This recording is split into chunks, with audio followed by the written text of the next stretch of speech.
2 weeks or 3 weeks. I think as I think Richard is the main guy that wants it like to be as fast as possible, and he tries for it. So I think once it's ready, it's gonna be released probably the next day. Yeah, even 24 hours is enough to get my liquidity out, so I know I get my copy points. So I mean, Yeah, you're any gonna get an update. You won't see an update that says, "Oh, we are live now," blah blah blah. No, I think he's gonna say, let's say, midnight on Friday, mainnet is gonna be, let's say, live. That's it. The same you week. don't, but you don't think we're going to wake up one morning and it's launched? No, there is no way. No, Because there's a lot there of is no folks way. saying that he's going to stealth launch it, and we're just going to wake up and it's going to be there.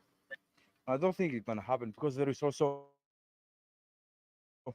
people that are waiting for the launch, and let's say they have money in the bank, or they have to release the money from the bank, or just to buy it. So I think people. I mean, he's gonna give a notice. Let's say 2 days, one day. That's my assumption. Yeah, as I long think as we get Liquidity some, was also with Hex happened the same.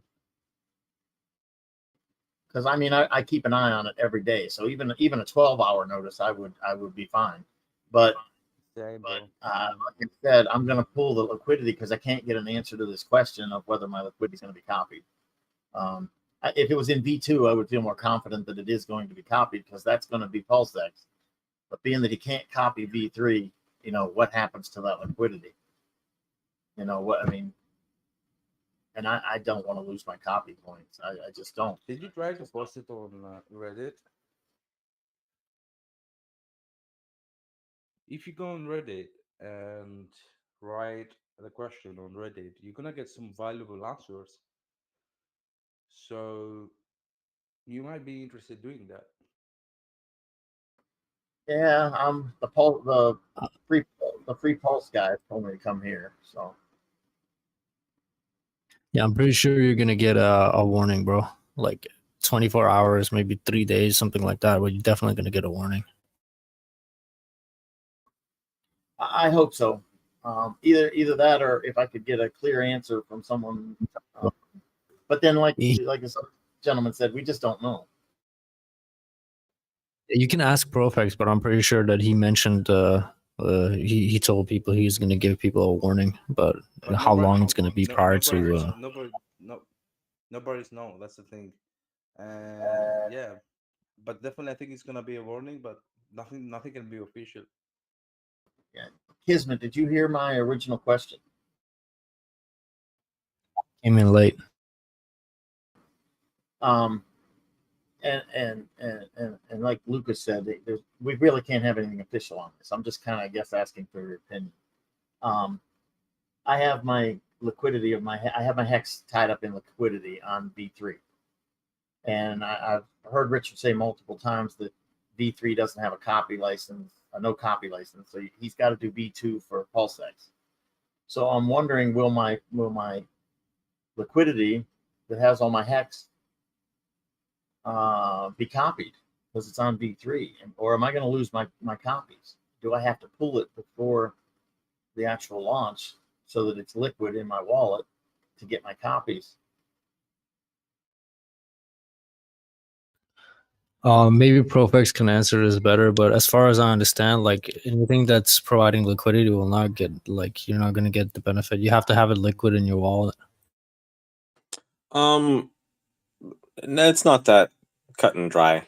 So he can't copy the V3 protocol for PulseX, right? But technically, we're doing a fork of it, so we're not really copying.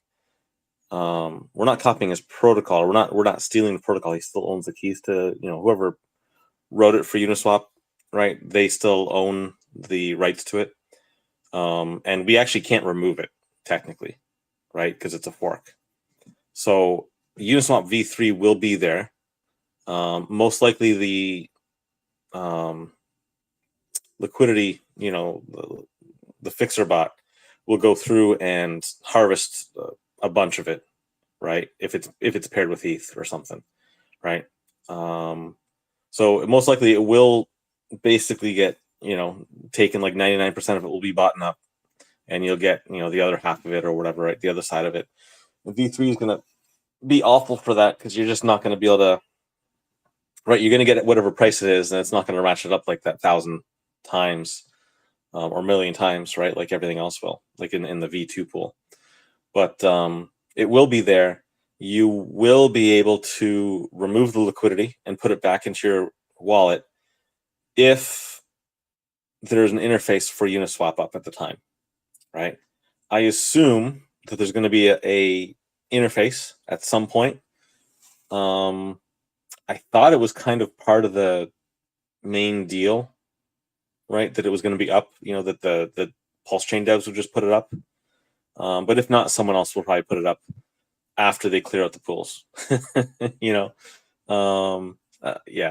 So there's going to probably be a bunch of bots after the fixer bot that's going to run.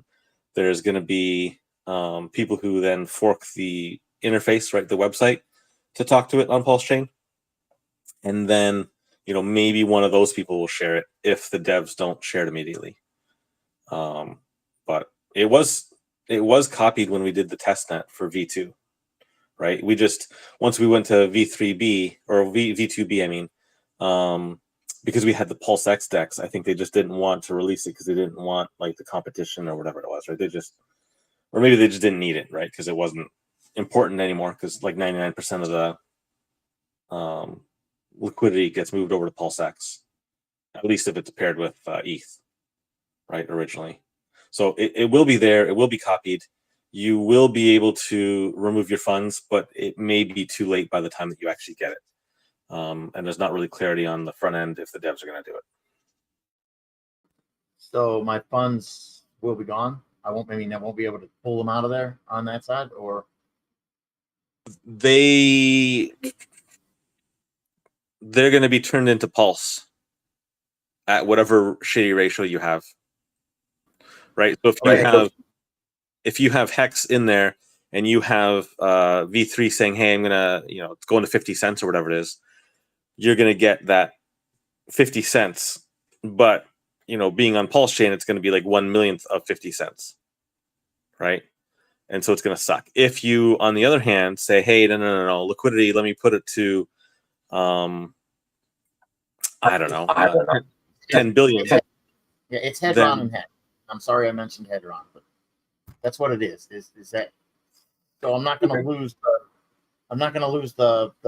What you're saying is I would lose the ETH to Pulse ratio because ETH is obviously a different ratio. Is that what you mean? Yeah. Yeah. So you would lose out because of that. But if it's two ERC20 tokens that are not ETH or not Pulse, right? Then the fixer bot's not going to touch it. Then the only risk you have is from arbitrage bots trying to take advantage of price differences between the PRC20 tokens on the PulseX DEX and on the Uniswap, right? Because they might trade different ways. Maybe Hex goes up in price a lot on Pulsechain, and the other one doesn't. It stays, stagnant or whatever it is. Now there's a price difference between them compared to what is there on Uniswap between those two tokens directly, right? Because you're basically gonna have one ratio between Pulse and Hex, one ratio between Pulse and the other ERC20 token, and then on Uniswap you're gonna have Hex and the other ERC20 token, and so between those three ratios there's going to be discrepancy. And so arbitrage bots might go one way or the other with it. And so you're not, depending on which way it goes, you might end up with, one or the other coins. But it's not as bad as if you're holding Pulse or ETH in V3. Gotcha. That makes me feel a lot better because I was really scared there would be no, even if it copied, there would be no front end to claim it with because you have to have a front end to go in and remove it. So that was yeah. It seems like it would still be better to just pull it before launch if we get a warning. But I really don't want to leave. I don't know. Liquidity seems to be a hard thing to come by right now. It doesn't seem to be like it used to be. There's not as much in there as there was. Yeah, and then does that become a taxable event is another thing, right? right? If it's a taxable event and it's a sizable number, then maybe you don't want to pull it because it just doesn't make sense. Yeah, and we're not even sure. I mean, I don't know what kind of liquidity is going to be put up on the Pulse side, right? And so I was saying before, I was speculating that maybe the copies are only going to be worth like 3%. I don't know. Maybe it's going to be worth 50%, maybe 100%. Who knows? But maybe it's only going to be worth a small amount. And so then the question is, is it really going to matter that much? I mean, Hex, yeah, because Hex is probably going to go up. But it's a question of whether it's worth it, going through this exercise to pull liquidity, taking the tax hit and all that stuff. If it's not really going to matter that much on Pulsechain. Yeah, I'm a gambler. I mean, I don't mind a little movement on the other side. A little movement, that's what it's all about. But I think it's all going to come to parity anyway eventually. So like you said, I don't think it matters as long as I know I'm going to be able to access it. My concern was that I basically was going to lose my copies because there would be no way to access and remove the liquidity on the Pulsechain side. That was my concern. Actually, I was concerned that it was even going to get copied, but that if it did, would I have a front end to remove it?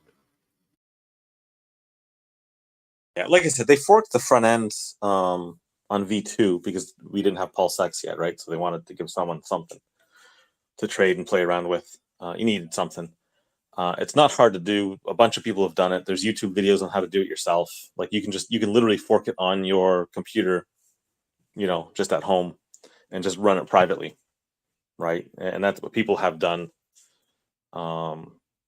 Yeah, and then they get to play with it and basically raid whatever's in there and try to take advantage of the arbitrage. Even without bots, you can kind of, if you have a front end and no one else does, you have some advantage, right? Obviously. But I have a feeling that somebody's going to put up the front end at some point. I just don't know what the timing is going to be, right? Are they going to do it after, like right away? Is it going to be after a week, after a month? But it should. I would expect you to see it, from someone. That's spectacular, man. Thank you so much for taking the time to answer. I really appreciate it. I've been reading and researching and watching videos and asking questions, and this is the first solid answer I got. So I really do appreciate it. No problem. Yeah, unfortunately, with the bear market and summer and everything like that, this chat kind of isn't what it used to be. People are busy with other things, and yeah, because otherwise you could just come here and get the answer. But it's really, kind of boring now. So, I applaud everyone who's in here all the time when I check, in between meetings and whatever else, right? Just life. So, yeah, come in and constantly see, a solid, group of guys in here. Yeah, I think Adrian's actually off this week. Unfortunately, he's one of the main guys. Can I ask something, PulseX? Yeah. PulseX, I'm a little bit out of touch with the discussion. Basically, the lack of activities and plus the bear market and everything. What's the holdup on the Pulsechain? Is it just the bear market or is some technical hitches? No, they're trying to do some improvements to the code, right? So basically, what happened is, and Richard explained it on a stream 2 weeks ago or something like that. I forget when. I think it was talking to the Miss Teen Crypto, if I remember right, but I could be wrong. Basically, he talked to one set of devs, and they said they thought they'd be ready by mid-May. Then he talked to another basically set of devs and said, no, we have this, and this that we want to take care of before it launches. I think part of that was also, maybe it was, maybe it wasn't, but part of that was also due to the fact that the ETH fork got pushed back, right? Because it was supposed to happen mid-June. And so, it made sense to have a push for mid-May to launch, try to launch like a month before ETH did. And then when that got pushed back, I think it was kind of gave the devs a little bit more breathing room to like not have to try to, or not want to try to push it out early without these fixes in place, right? So I think that's what gave them the breathing room. Personally, that's my opinion. Now the ETH fork, going to proof of stake is going to happen supposedly September 19th, right? That was announced last week, which is why you saw the price of ETH jump up 12%, right? It happened, at the same time as that. But they have some things that they're trying to fix, right? They're removing the validator rotation from within the EVM up to the Go Pulse code, right? So it moves it up a level, so it's just more efficient. It doesn't waste block space, trying to do all this stuff. It doesn't waste the time. So that made sense. But I guess on all the other ones, it's done within the EVM, which seems ridiculous to me, but whatever. So they wanted to fix that. And then I guess they had some other, they had an attack vector that they were considering trying to mitigate it somehow, right? There's always different attack vectors from all these strategies and tokenomics and all these variables that you're playing with. And so that was the other thing, was they wanted to address this denial of service attack vector possibly.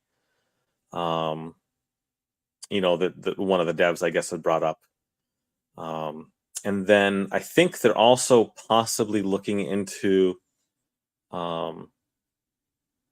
the limit orders on PulseX, right? I don't think that's one of the main ones that they're waiting on, but supposedly the devs are looking at adding that to PulseX as well, but they haven't quite made that official yet. It's in the dev chat, but I don't think we've said yay or nay to whether it's actually going to be there at launch or not. Many thanks. What about the other stuff like bridges and exchange and all of that? Are they sort of in better shape? I mean, I haven't heard much about the bridge. I mean, it functions, right? It functions right now with the Ethereum testnet. So hopefully that's, going to be okay. I mean, everything's been tested, for what? We've been on this last testnet for 3 months. And I think for the most part, honestly, everything looks great. I don't know if you've been on testnet or not, but like everything seems to work. There's one issue with the Rinkeby network, but that's like an ETH issue that they're not fixing on their end. It's not with MetaMask. It's nothing to do with anything that with the bridge or anything, right? It's just part of the Rinkeby network. So yeah, I mean, as far as I know, everything works great, and there's not any like visible huge bugs. It's more of just kind of moving that validator rotation up a level, and then whatever this threat vector that the devs kind of came up with that they want to try to plug the hole or try to patch as best they can, right, before it launches, because we don't need anyone messing around with the network trying to stop it for any length of time, right, just for fun. So yeah, so we'll see what happens there. Hopefully they get that under control, and yeah, we'll see. Like I said, the Ethereum fork is September 19th, so we've basically got 2 months now. So I would say personally, I would say we're probably going to launch, maybe sometime end of August. That's what I've been saying for a while. And then if we miss that, God knows what date it would be, right? Because if we miss that, then the devs may have a little bit more work, maybe not. Maybe it won't be that much, but if ETH goes to proof of stake, then they have to deal with the beacon chain code, right, which is the proof of stake code, right, and the different consensus that Ethereum is going to be using for that. So that might be like another update to the code just to sync with the Ethereum network after they go to proof of stake, right? It might not be a big thing because the beacon chain is kind of its own executable. And so it might just be like, yeah, just use the same beacon chain executable and we'll just change the one little thing on the ETH side, and it's not a big deal. Or maybe it's a little bit more than that, right? And I haven't heard any news yet that the devs are, programming to that yet necessarily. So I think that's a good sign. Yeah, I think I share your optimism on that. But when it comes to sort of porting, let's say rehosting any executable, you have to go back to the source code and go through the whole process to make your own executable. And that could cause some problems in terms of some sort of side effects, unknowns. I don't know, And yeah, but let's see how that goes. I mean, also about the ETH itself, this September date,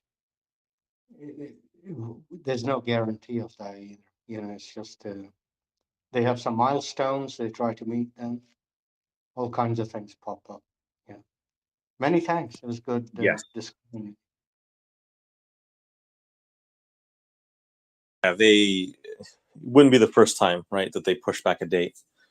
That being said, they have one more test net to go that they're going to be doing. I forget if it's July or August. I think it's August. Yeah, they have one last test net to go to migrate over to the proof of stake, and then that's it. So if that goes well, then they're probably going to give green light to go forward. But if there's some kind of an issue that arises there, then yeah, it might be delayed yet again.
So, Kismet, how's it going?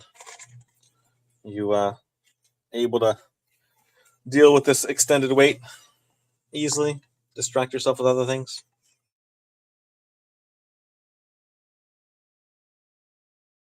Oh yeah. I mean, this is like one of the best times to just make as much money on this side as you can. So I'm just been focusing on that. Yeah, it's good. Yeah, I know there's lots of speculation, I think, or there will be, I'm sure, with the ETH coming out, and maybe we'll see another run up in Hex even, right? Pretty soon here. We'll see. That's my kind of speculation still. I'm just waiting, to see when it's going to happen, when it's going to start piling on. Maybe a few more streams from Richard or something. Yeah, and people will start FOMOing in again, and we'll get it back in the double digits, sense wise. Yeah, I'm expecting the price to dip, like not just Hex but the market, and then I expect people to get scared because of the market dipping. They're probably going to sell some Hex as well. But the price predictions for Hex going to half a penny, I don't think that's going to happen. But I think it would be smart for people to put limit orders at like 2 cents, something around that area. Yeah, and I think people are doing that, right? They're 1.5 cents, 2 cents, whatever range it is. Just in case it hits there, you got some money on the side, like you're saying. Pick some up, snipe some if you can. If it goes down there, even if it just goes down there for 5 minutes, if there's enough liquidity there to fill your position, then fantastic, right? You just got a great buy. So we'll see. So yeah, I'm torn because obviously the market's kind of taken a shit, and with the threat of the Mt. Gox coins for Bitcoin coming out, looks like that's a threat. But then this news with ETH fork date, bumped up ETH, whatever, 10-20%, whatever it was in the last few days. But that might just be, very short lived, bump. And if the Mt. Gox coins, get released and start getting sold off, because it's like 10 years pent up, energy, people, all apparently at negative positions is what Richard said. I don't know if you caught him on the did you catch him on the stream on the Yeah, I got it. So the thing is that it's funny how the sentiment completely changes. Like before ETH went up these percentages, people were still like very, very bearish. But now that just the fact that it bumped up that little amount, people's minds start changing. But it's the perfect bait, because if you have like some event coming up that can make the market red again, it would be beneficial to make it green before it goes red. And it's gonna create like a situation where people think, oh, we're going back. Like we can even go up to like 26K, 28K now. Like that can happen. But I still think that there's going to be at least one big dump. And then after that one, we can go up. I think there's some of the traders are even calling for it to go, maybe down to 16 and then jump up to 36 even, possibly. And then dump down to like, 11 for Bitcoin. So yeah, you can have that kind of fake out for sure. And it's this, with this fork for Pulsechain coming, it's this tension, right? Of we want to hold the coins for the fork and get that value. And so the price goes up a little bit, but then if there's any bad news, right? Like the May, being delayed, thing where it just collapsed, right? It's just, oh, that's it, down to 4 cents, from 15 or 20 or whatever, from double digit numbers at least, right? So you can just see the, people giving up and like, I'm done. It's not happening for a little bit and I'm out. But then as we get closer, it's gonna, probably pump. But then I kind of do expect it to pump and then go down again before the fork actually happens, right? People will take advantage of it as best they can, right? If you're able to pick some up in the low threes even, right? That's probably great, yeah, I mean, I don't know. And compared to how the market has been looking for the past, many months, and Hex price specifically, I mean, the price points that we're at right now are insane. Like they're insanely good. The only thing is that, I mean, the problem is for many people, if they go all in right now, is that if they just go balls deep into this 4 cent range and then it drops down to 2 cents, you lose like your purchasing power gets cut in half. But the problem is that you can't expect it to. What if 2 cents doesn't come? What if we go from 4 cents and up to like 20 cents from here? We don't know. We can just sit here and predict, but in reality, the best position you can be in is to make sure that you benefit each direction. Have the position that you're solid on. Okay, so if it goes up, I'm happy. If it goes down, I'm also happy. That's the best way that I think people will position themselves in. But it's important that if you want to be positioned to take advantage of the dip, you must already be in USDC, and these coins must be in your wallet that you're going to put the limit order in. Because once the price starts dipping and you don't have USDC yet, you only have like your bank account. By the time that you transfer money from one place to another, you're going to lose all the opportunities. So it's just very important to be in USDC and ready, like have the limit orders put in and make sure that they don't run out, like they don't expire, because it can happen any day, you know? Yeah. Yeah. And yeah. So as always, you know, if you have extra cash on the side, right, if you can afford to have some more money on the side, then, you know, you can take advantage of it, you know. But people who, you know, only basically have one small bag to put in, they're in a real rough position, right? If they don't have anything yet, because they got to kind of guess and hope they maybe can't split the bag, right, into two different portions or whatever. So yeah, as always, you know, it's always advantageous to have more money in the bank, right? But not everyone can afford it, clearly. So Yeah. It's funny because we're so spoiled here. Give me 1 second. I need to close the window.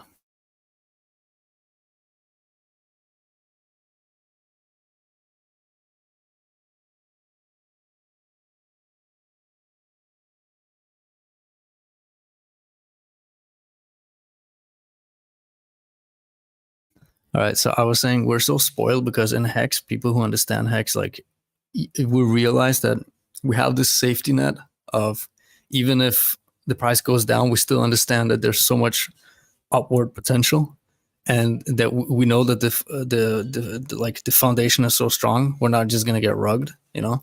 But in other projects, if you're in and you see the price dip like that, you have no sense of security at all. But here we at least have a sense of security. So it's much easier to position yourself so you win both directions. You don't have to have like a huge, ginormous bag in order to buy the dip. But at least if you have something, if you just have like 1,000, 2,000, 3,000, something like that, and you can buy that 2 cent dip, that would put you in such a good position because these prices were like, they were unavailable for so many months.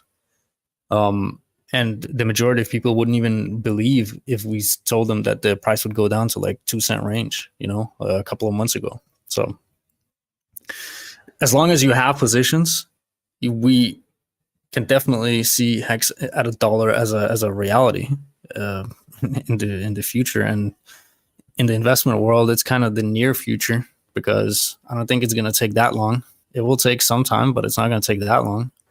And then after that, it's just like the sky's the limit. So as long as people have something to capitalize on the dip, be ready for it if it happens. But if it doesn't happen, then we just ride the train. yeah, and yeah, product market fit and just having faith in the product is such a great thing, right? Like knowing that it's not going to just get rug pulled, right? That, you know, even if it does go down, it's just going to come back up. So, you know, it's made this so much easier than last time in 2018, right? 2018 when everything went down, everyone's like, oh, you know, this is the end. This is the end of crypto, right? It's all downhill from here. This is, you know, had a good run, you know, and that's it. Show's over. And this time round, I don't hear that sentiment at all, you know, from people who had a similar sentiment last time, right? They're just like, no, it's fine. We're in Hex. It's chill. I'm good. I'll try to buy some on the dip, maybe, you know, whatever. But everyone just, I mean, it seems relaxed. Like I check the price maybe every, you know, maybe twice a week, you know, just for curiosity because people are talking about it or whatever, and I want to see the price chart. But I really don't even pay that much attention to it because I just, you know, I'm just waiting for it to go back up after the fork and after the bear market kind of subsides, right? Yeah, it's just a question now, I guess, of the larger market, whether, you know, where it's going to go. Is this going to be a longer kind of recession type thing that might last like, you know, year and a half or 2 years or whatever? or is this basically going to be done at the end of this year, right? There's a lot of speculation, that let's say November, around November, it's going to be a year from the Bitcoin top, right? And usually these things last about a year, the bear movement at least, and then it's sideways from there, sideways trending up.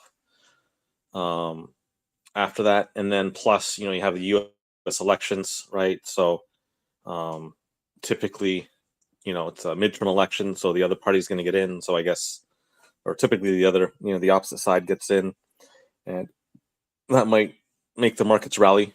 I guess it depends on the numbers, right? Depending if it's split, not split, or whatever. I mean, even if it's split, maybe it's okay. I don't know. It would be better if, one party, maybe had more control. They could push, their agenda, but because sometimes having a stalemate's not really good for the economy. They just, it just delays things. But either way, I think in November is kind of going to be a key time to see what's going to go on. There might be some movement. Plus, it's the end of the year, right? So people are always trying to take profit or readjust their positions. Yeah, so it's interesting because we've seen the movement from this cycle has been very weird, that it went up to 65 and then dumped down, and then it went up to 70 or 69 or whatever. So this weird movement that it made, it just allows me to think more outside the box and expect that we could actually see like this bear be shorter, just because there is this anomaly of going down and up again, like that 65, 30, 60, 68 or whatever, and then down again. Because of this weird movement, I wouldn't be surprised if we see other weird things going on. And one of those weird things could be a shorter bear, for example. When it comes to these people claiming that they want to get inflation under control, that's a lie. They're not going to be able to. It's literally impossible. Inflation is completely out of control. Nobody can even control it. And the fact that they're claiming that they're going to try to is bullshit. At this point, it's good if you hold the dollar, if you hold like cash, since they're not printing that much. It's good for you, but they're going to start printing again. This is just like a rinse and repeat of this system. I believe they're just trying to squeeze everyone out of their positions, and they're going to make the cost of living go up. How fast they're going to be able to achieve that goal, I don't know. But the main goal here is to have people sell all their positions, like sell their assets. And once they're sold, they're going to come in and scoop up everything. And they're going to start printing again heavy. And I don't think they're ever going to stop printing unless they decide to completely change the system, basically. But that's a different conversation. But they're going to start printing again. And when they do, then all assets will go up. The stock market will go up. It's going to look like the economy is going good. And this can coincide with the elections in the US. Yeah, and I haven't watched so many videos lately, but I've seen a bunch of videos, last month or whatever it was, kind of claiming that they've already got the inflation under control and they're going to stop raising the rates already. And so many like videos, with supposed experts. And truth be told, I don't know, enough. I really don't know enough about it to make a good judgment call on some of these things, because some of it's over my head. But yeah, people are already kind of saying it's, the economy is going to turn around. We just haven't seen it yet, right? We just got to wait, 6 months or whatever it is to see it, but some people are saying they've already overcorrected. So who knows? And then they're going to have to reverse course. And then once they reverse course, then that's going to send the stock market booming again. And kind of like what you were saying, I think, or partly so. Yeah, they just need to fabricate a new crisis. That's it. Like that's the only thing they need to do. They're gonna do that in combination with other things, but they just need to come up with something new. Give them reasons to print. Yeah, I mean, that's good for people who sit in assets, but it's not good for people who have saved up money under their mattress. Like saved up dollars throughout their lives. It's very bad for them, because every time they print, they just steal that portion. They devalue whatever you hold. But if you're sitting in assets, at least you can get multiples back depending on the assets you're sitting in. So it's good for assets when they print, but it's terrible for people who have saved up money. Yeah, all the lessons they don't teach you in school when you're growing up.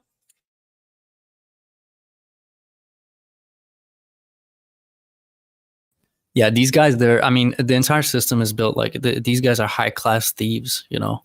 It's like the people that we see, they're controlled by other people that we don't see. And these people have very interesting ideas in mind. And one of those ideas, among many, is to extract the wealth from the common man.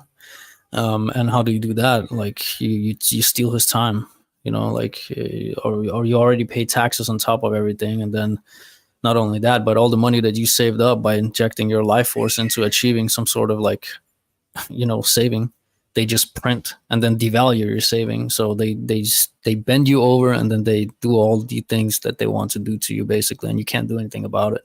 So to think that these people have the best interest in mind for the common man is just ridiculous. Like they don't care. They only use this to manipulate the markets. Like they're telling you they're going to control inflation, but they know it's uncontrollable. It's so out of control that it's never going to be in control. Like if you ever want to like delete the system, you need to actually delete the system and create a completely new one. I don't know how that's going to look. That's a different conversation again, but like they're not going to control the inflation. They're just manipulating the markets, and they're going to force people out of their positions. They're going to raise the cost of living. They're going to make people depend on cash. And once everybody has sold their positions, they're going to come in with a new crisis and they're going to pump the markets. But prior to them pumping, they're going to buy in positions, and then they're going to, you know, just multiply their money. Yeah, just ride the wave. You know, keep on making it crash down, buying at the bottom, you know, hold for the top. Yeah. My favorite part is the fact when they inflate the currency, right? Then if you are holding assets, then it goes up in value. And if you ever sell them or whatever, then now you have to pay more taxes because your asset went up in value just because they deflated it. Right, or I mean, inflated the currency, right? So it's a double whammy, kind of.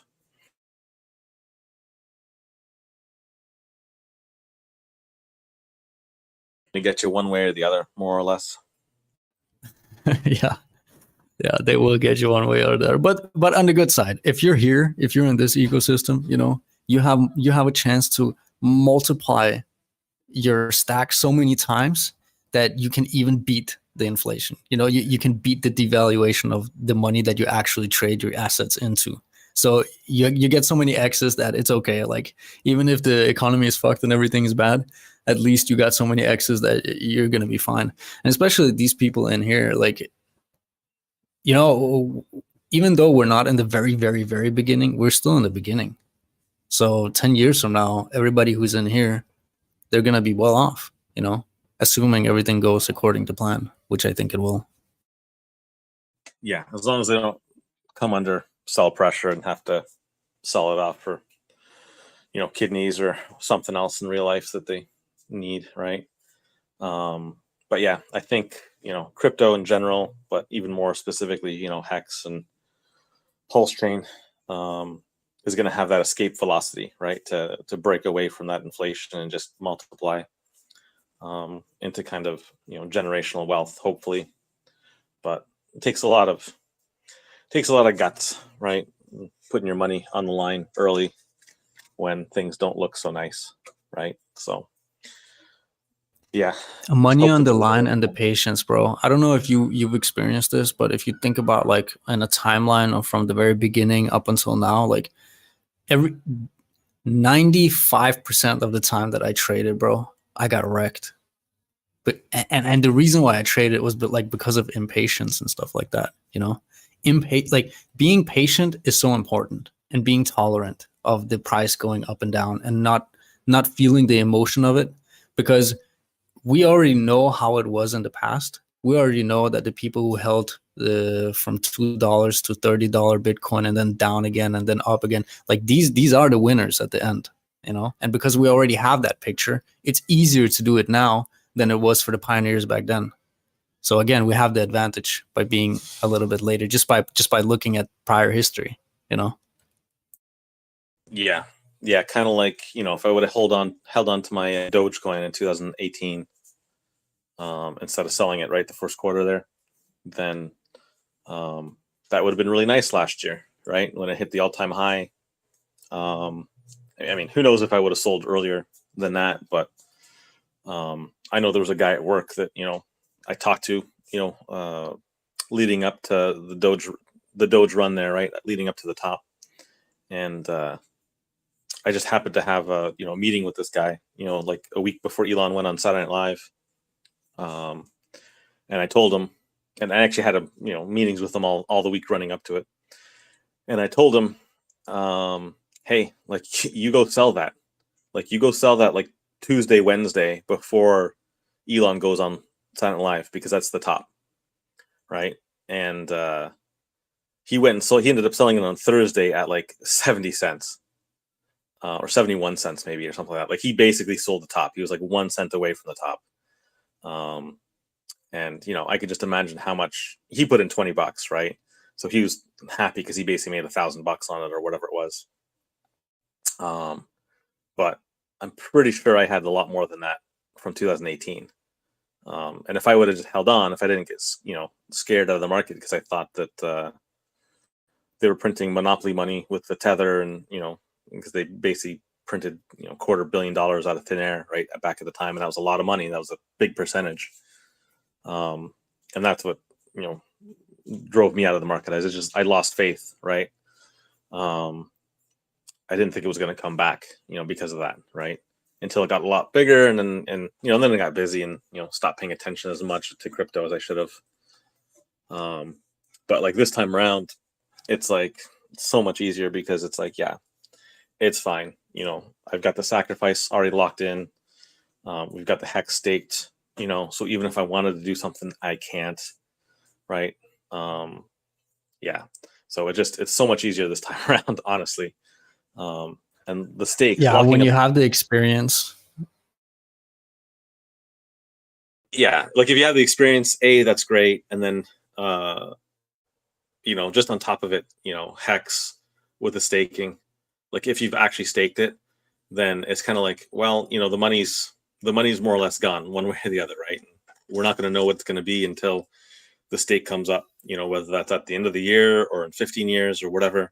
You just got to wait, and there's no real point, you know, worrying about it until it comes up. So it's so much easier now. How's it going, bud? It's been a minute. I had a question for you. What's your point of view in regards of statements being done by ETH saying that they're gonna launch on the 19th of September and gas fees will be reduced by 99%?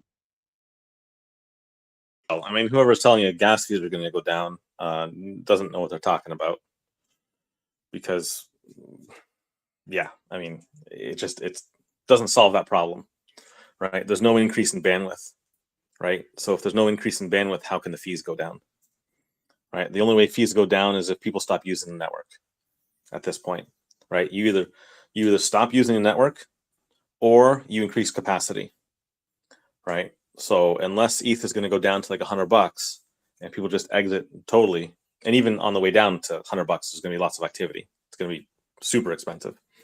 But basically, you know, they don't know what they're talking about. I do think it's probably going to launch on the 19th of September, right? I don't really see a problem with the last test net that they're going to do next month, because the other ones seem to have worked out okay. So I don't expect any more roadblocks in that regard. But I mean, it does nothing for gas price, so that's just a joke. I don't know, man. It's just like, why would they make that statement? But here, assuming it happens, right? Let's assume it happens. What does that mean for hex stakers? Let's say, I don't know, next year people are unstaking because they're done with like the term. Would that how would that be come into effect? I mean, if Ethereum does get cheaper, and we think it, I mean, listen, I've got a 15-year stake. I assume in 15 years they're going to figure this stuff out, right? Somehow they're going to figure out how to make ETH affordable, right? They just have to.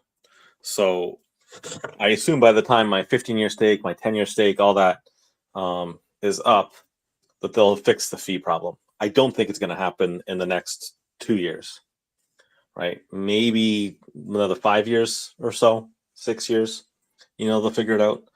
And then at that point, if Hex on ETH is cheap to end stake again, it's probably not going to be ever as cheap as it's going to be on Pulsechain, but maybe it'll be more tolerable, right? Then it's just going to mean maybe that there's more price parity between the two, right? There's already going to be a connection between the yield. If people leave, right, then the yield goes up on the network that they leave from, right? And so that puts more positive pressure back onto it, right? And so basically, if you do big stakes, or if you're whales, right, or some of these protocols, some of these third-party protocols take advantage of pooling, and those things will do fine, right? And there's not really a cost difference to those, so that'll be fine. But if ETH comes down in price, then it's just going to make it more affordable for everyone to use it. And I just think you're going to see more price parity between the two chains if that's the case.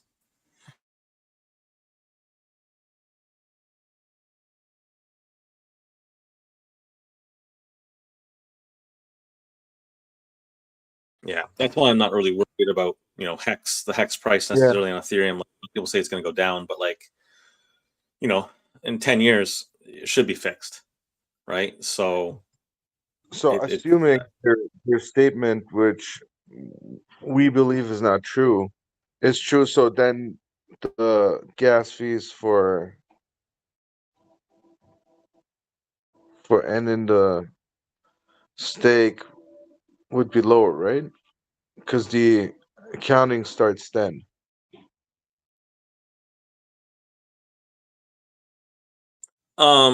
I mean, the accounting started way back whenever you made the stake, right? So if the stake is active now, it started, Yeah, for the accounting, it's already in the contract, right? validation. Yeah, the validation of it for the blockchain to process it. Like that would start when the stake finishes, right? Yeah, it only runs when you end your stake, basically, or good account it, right? Either of those two functions will do the bulk of the work. And so if you're lucky enough to get a 9 Gwei or whatever it is, and Ethereum's down sub $1,000 when your stake ends, then fantastic, kind of, right? It's not good for the overall market probably, but at least it didn't cost you a fortune in ETH fees. But yeah, it's one of those funny things, right? Unfortunately, it's only really down in bad times, and it's not a great time ever to end stake, or like what are you going to do with it? You're not going to sell it off when it's near the bottom, so not great. But maybe maybe you can reorganize it and get a bunch of stakes if you have a ladder or something like that. Maybe you can just hold on to it and accumulate a bigger stake, and then stake a larger stake later on, right? So you're not getting the pool, fees, right? Or run them in the pool, PHEX and EHEX. Yeah, I mean, I don't know. It's going to be interesting, those ones. Yeah, it's going to be really interesting. I personally, I'm not sure if I would take part in that right at the beginning, right? At the beginning of Pulsechain launch, there's going to be huge volatility. I don't know how long it's going to last, right? Is it going to be like a week? Is it a month? Is it 6 months? Is it a year? Do we have to wait until the run up of the next bull market before it kind of, comes into check or whatever it is? I don't know. But yeah, I would just be very careful about providing liquidity between the pairs too early, right? I would let it, kind of balance out first, because there's always a winner and loser, in the end, right? And you got to realize this isn't just one token that we're talking about ever now, right? With the Pulsechain coming out, right? It's the whole ecosystem. And so you can't look at one pair because one pair is, only one part of the calculation, right? There can be arbitrage between, different pairs, and you can jump from one pair to the next, and then come up with a completely different ratio on the other end, even though the starting and end coin that you're trading are the same, right? But it depends on how you got there, what route you took, for swapping. That's going to matter a lot. And so I'm a little cautious about providing liquidity early because of that. Later on, once they hit price parity or whatever it is, things equal out, then okay, it's fine. But you never know at the beginning. It's just, could be very crazy, very volatile. And you could end up with a lot of impermanent loss, I mean, you never put all your eggs in one basket, but you put a few here, you put a few there. What the heck? Why not? Yeah, and that's a good point. Is just put a little bit, whatever that is, 10%, 5%, 3%, whatever it is. Don't put it all in one spot, and you should be okay. Even if it doesn't turn out right, the one play that you're trying to take advantage of, trying to get a little 10% bump or whatever. If it works, great. If it doesn't work, okay, it's not your full bag, so you're still fine.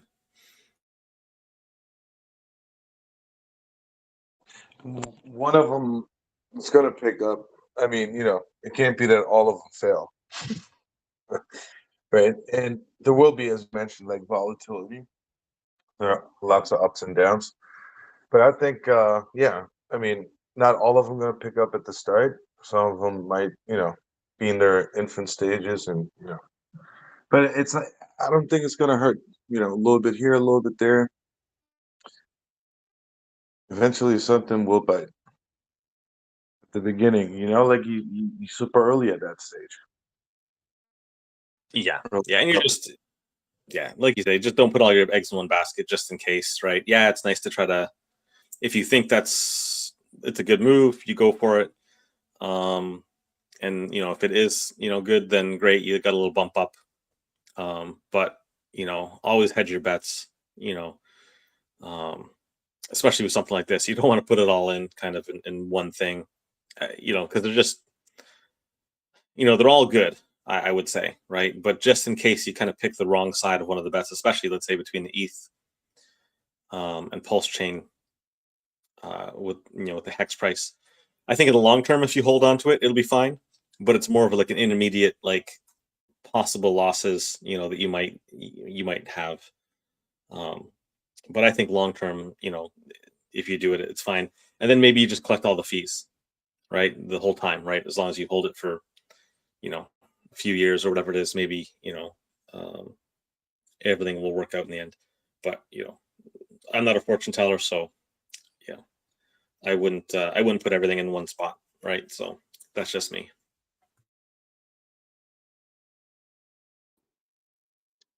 But you're talking about PulseX, Pulsechain, HEX, and PX.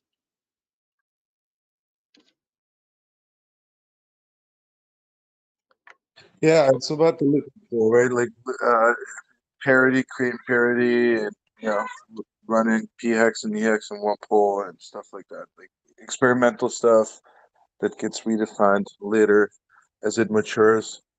And yeah, it's not probably like if your risk tolerance is low, it's definitely not recommended. But if you're in it a little bit, a little bit from your investment, like give it a try, and as Profex mentioned, long term. And then play on the main objects, I would say. Okay. What does everyone think about the Ethereum um, going to stake in September and perhaps Pulsechain, PulseX launch at the same time?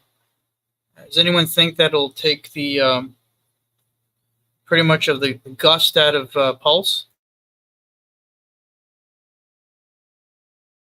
So I was earlier in. I was making the point that it is good timing to take opportunity of this window that got created by their news, and we could take that wave and ride with it, and bring a lot of people to testnet and introduce testnet to them, right? And then set a certain expectation when theirs runs, so they can cross compare. User friendliness, what have you not, all that good stuff. That's something I would say would be beneficial to do right now. To create put a campaign together, the community. It doesn't even have to be Richard or something. And put something together and just shoot out the message. Hey, have at least these type of expectations when you expect ETH 2.0, because this is a hard fork. And it's designed by RH, so it's called Pulsechain, and it's proof of stake. Yeah, but it's the same thing. Like Richard Hart said, it's basically we're preaching to the choir. The audience already out there, let alone just on Telegram, but on, let's say, all of the influencers, the YouTubers. It's the same community. We need new onboarding, and the question is that I don't think there is anyone out there that's actually doing a press release. That would be key. I mean, that's step one. Is something to the effect where it gets newsworthy.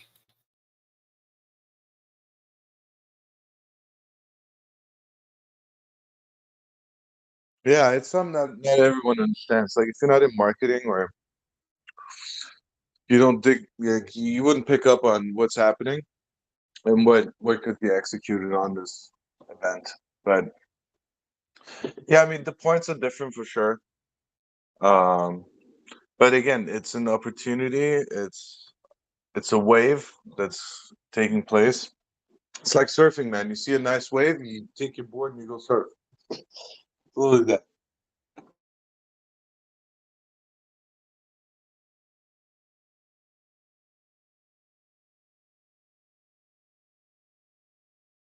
I think any of the YouTubers, the folks that are on social media, they're doing a great job.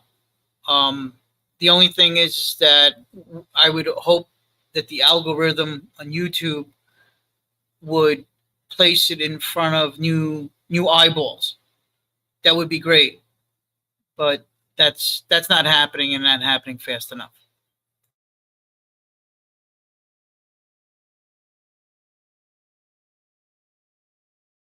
It's also a little difficult to, I mean, it's possible, but it's a little bit more difficult to market something that doesn't really exist yet. Bro, what are you talking about? There's a testnet. What do you think ETH is doing? They're marketing ETH 2.0. Is that ready? Is that live? No. There's a testnet. That's it.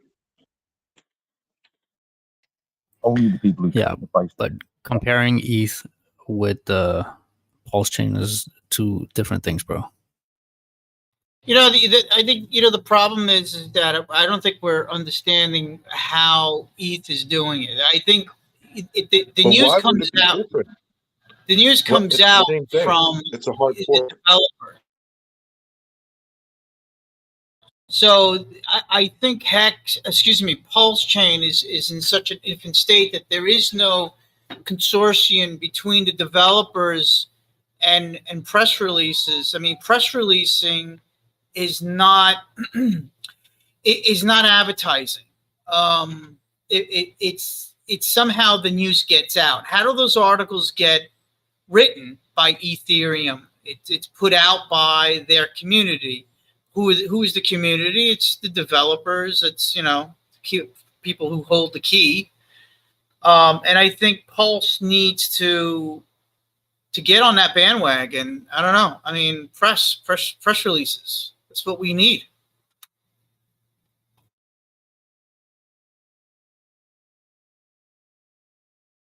Yeah, we need more people writing Medium articles and that sort of thing. Definitely. We have a few, right? But we always need more. So, yeah, if you have I would say take a look at it and see what you can do. Hey, I got a question if I can jump in real quick. I'm kind of new to the chat. I haven't really been around a whole lot. I've kind of like popped in and out a couple times in the last few weeks is about it. But I was wondering if you guys have already are you having discussions with projects that are wanting to like launch on the blockchain, or is that kind of putting the cart before the horse, or are you already having those kinds of talks right now?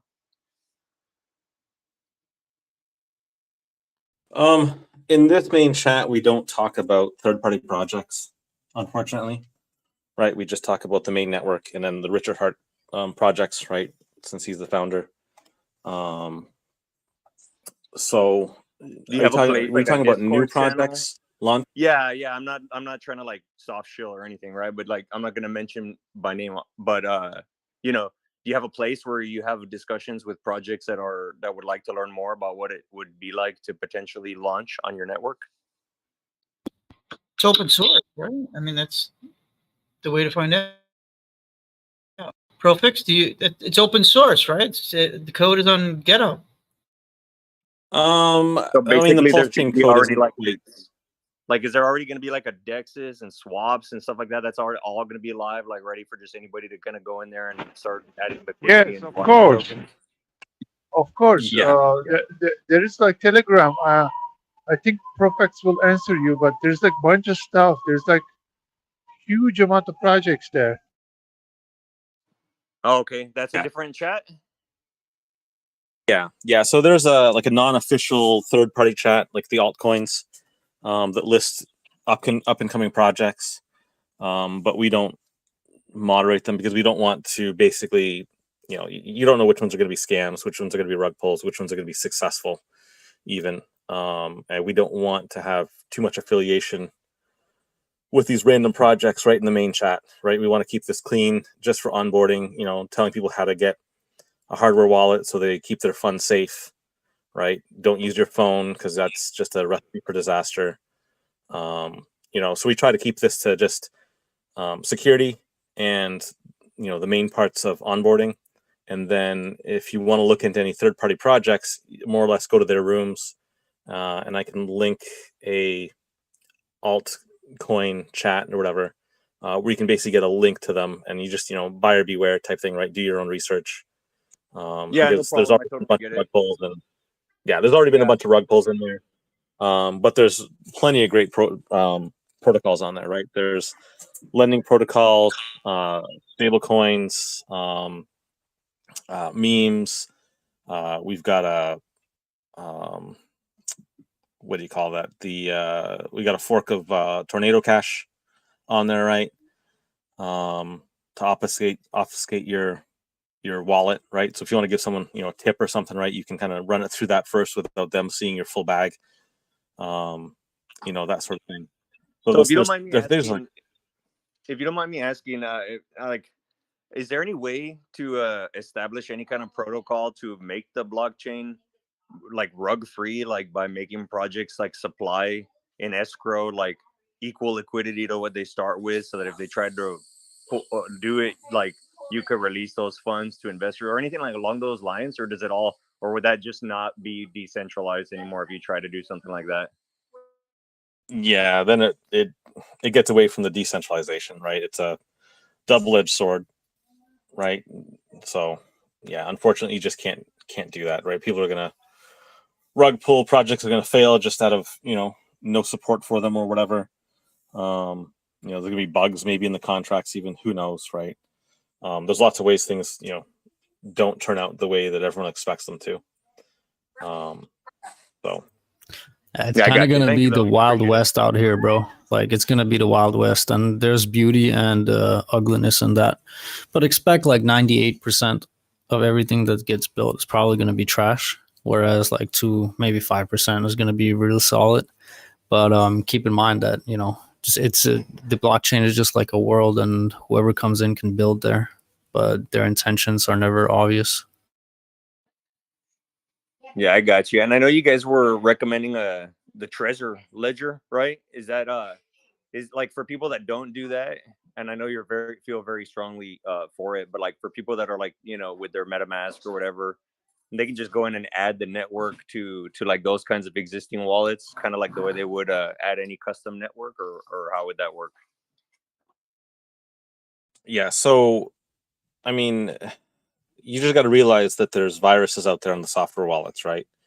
And people get their phones SIM swapped all the time, especially if you go to the airport. It seems like, you show up at the airport, your phone's working. You get on the plane, right before you get on the plane, it stops working, and then when you land, they're withdrawing money into your Coinbase account. You linked your bank to it, and your phone doesn't work, and all this nonsense, right? And all your coins are emptied, right? So there's a lot of issues with we don't, yeah, like you said, we don't support basically using your phone for crypto. There's just not a secure way to do it, specifically with the SIM swap attacks. When you do it on a computer, there's basically viruses out there that cost you like $140 that will go and look for your wallet, the file that holds your seeds for the wallet, and then instead of, if you're using a MetaMask, right, you've got 12-word seed phrase. So the odds of somebody picking that or figuring out what that seed phrase is and getting your wallet address is something like, I forget if it's a 3 or a 6, followed with like I think 39 zeros after it, right? Just a ungodly number, right? And if you use a hardware wallet, it's double that. You get 79 zeros, right? So it's even better. But if you're just using a software wallet, whether it's MetaMask or any of these other ones, right? Then they basically just store the seed words in an encrypted file on the device, on the computer, on the phone. So the virus comes through, grabs those files off your device, and now, specifically with Hex, if you're staking for 15 years or whatever, you have a 15-year threat for them to basically guess what your password was, right? Most people only have, let's say, 10,000 words in their in their language that they use, right? That's only, what, 4 zeros compared to the 39 that we're talking about when you're talking about odds, right? So you just look at it from that perspective, right? Plus, they can go and look at like famous quotes in movies, poems, books. They can use all of that, and you're still not adding that many zeros to it, right? By the time, they can run through all the combinations for the most part, really fairly easily, a lot easier than your seed words.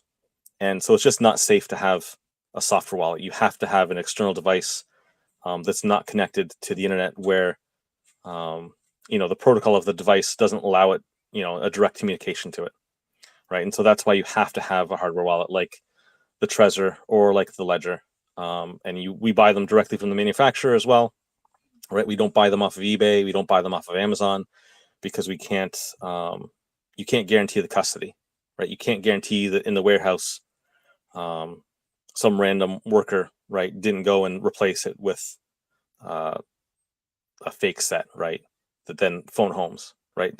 You go online, you go to use it, and then you type in your seed words, and then as soon as it connects, it has a phone home mechanism, right? You can't really trust it. So we only go with the manufacturer websites. Yeah, I've heard of those second-handed ones, and people put all their crypto on it, and then the other people that sold it to them on eBay or Amazon or whatever kept the private key or whatever to it. But the one I've never heard of is that SIM swap. Do you mind just enlightening me a little bit more on that? Is that something that requires like proximity to the phone, or what exactly was that?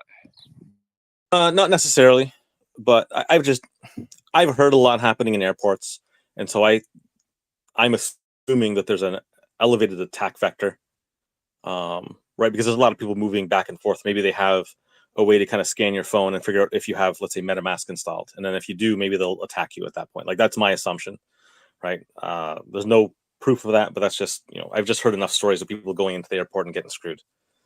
So like, we had a gentleman, HEX19, really big staker, one of the like whales pretty much in the what was he, 23rd? I think it was the 23rd largest wallet in the ecosystem or something like that. He had 400 million hex, and he got SIM swapped.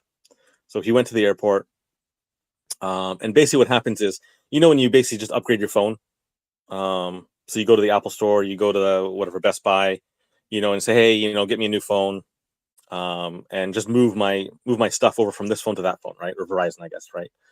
Or your carrier, right? The tech will do it in the store, right? They'll just swap it from one SIM to the other, and then on your new phone, you have all your apps kind of already there magically, right? All your information, all your profile stuff is automatically there.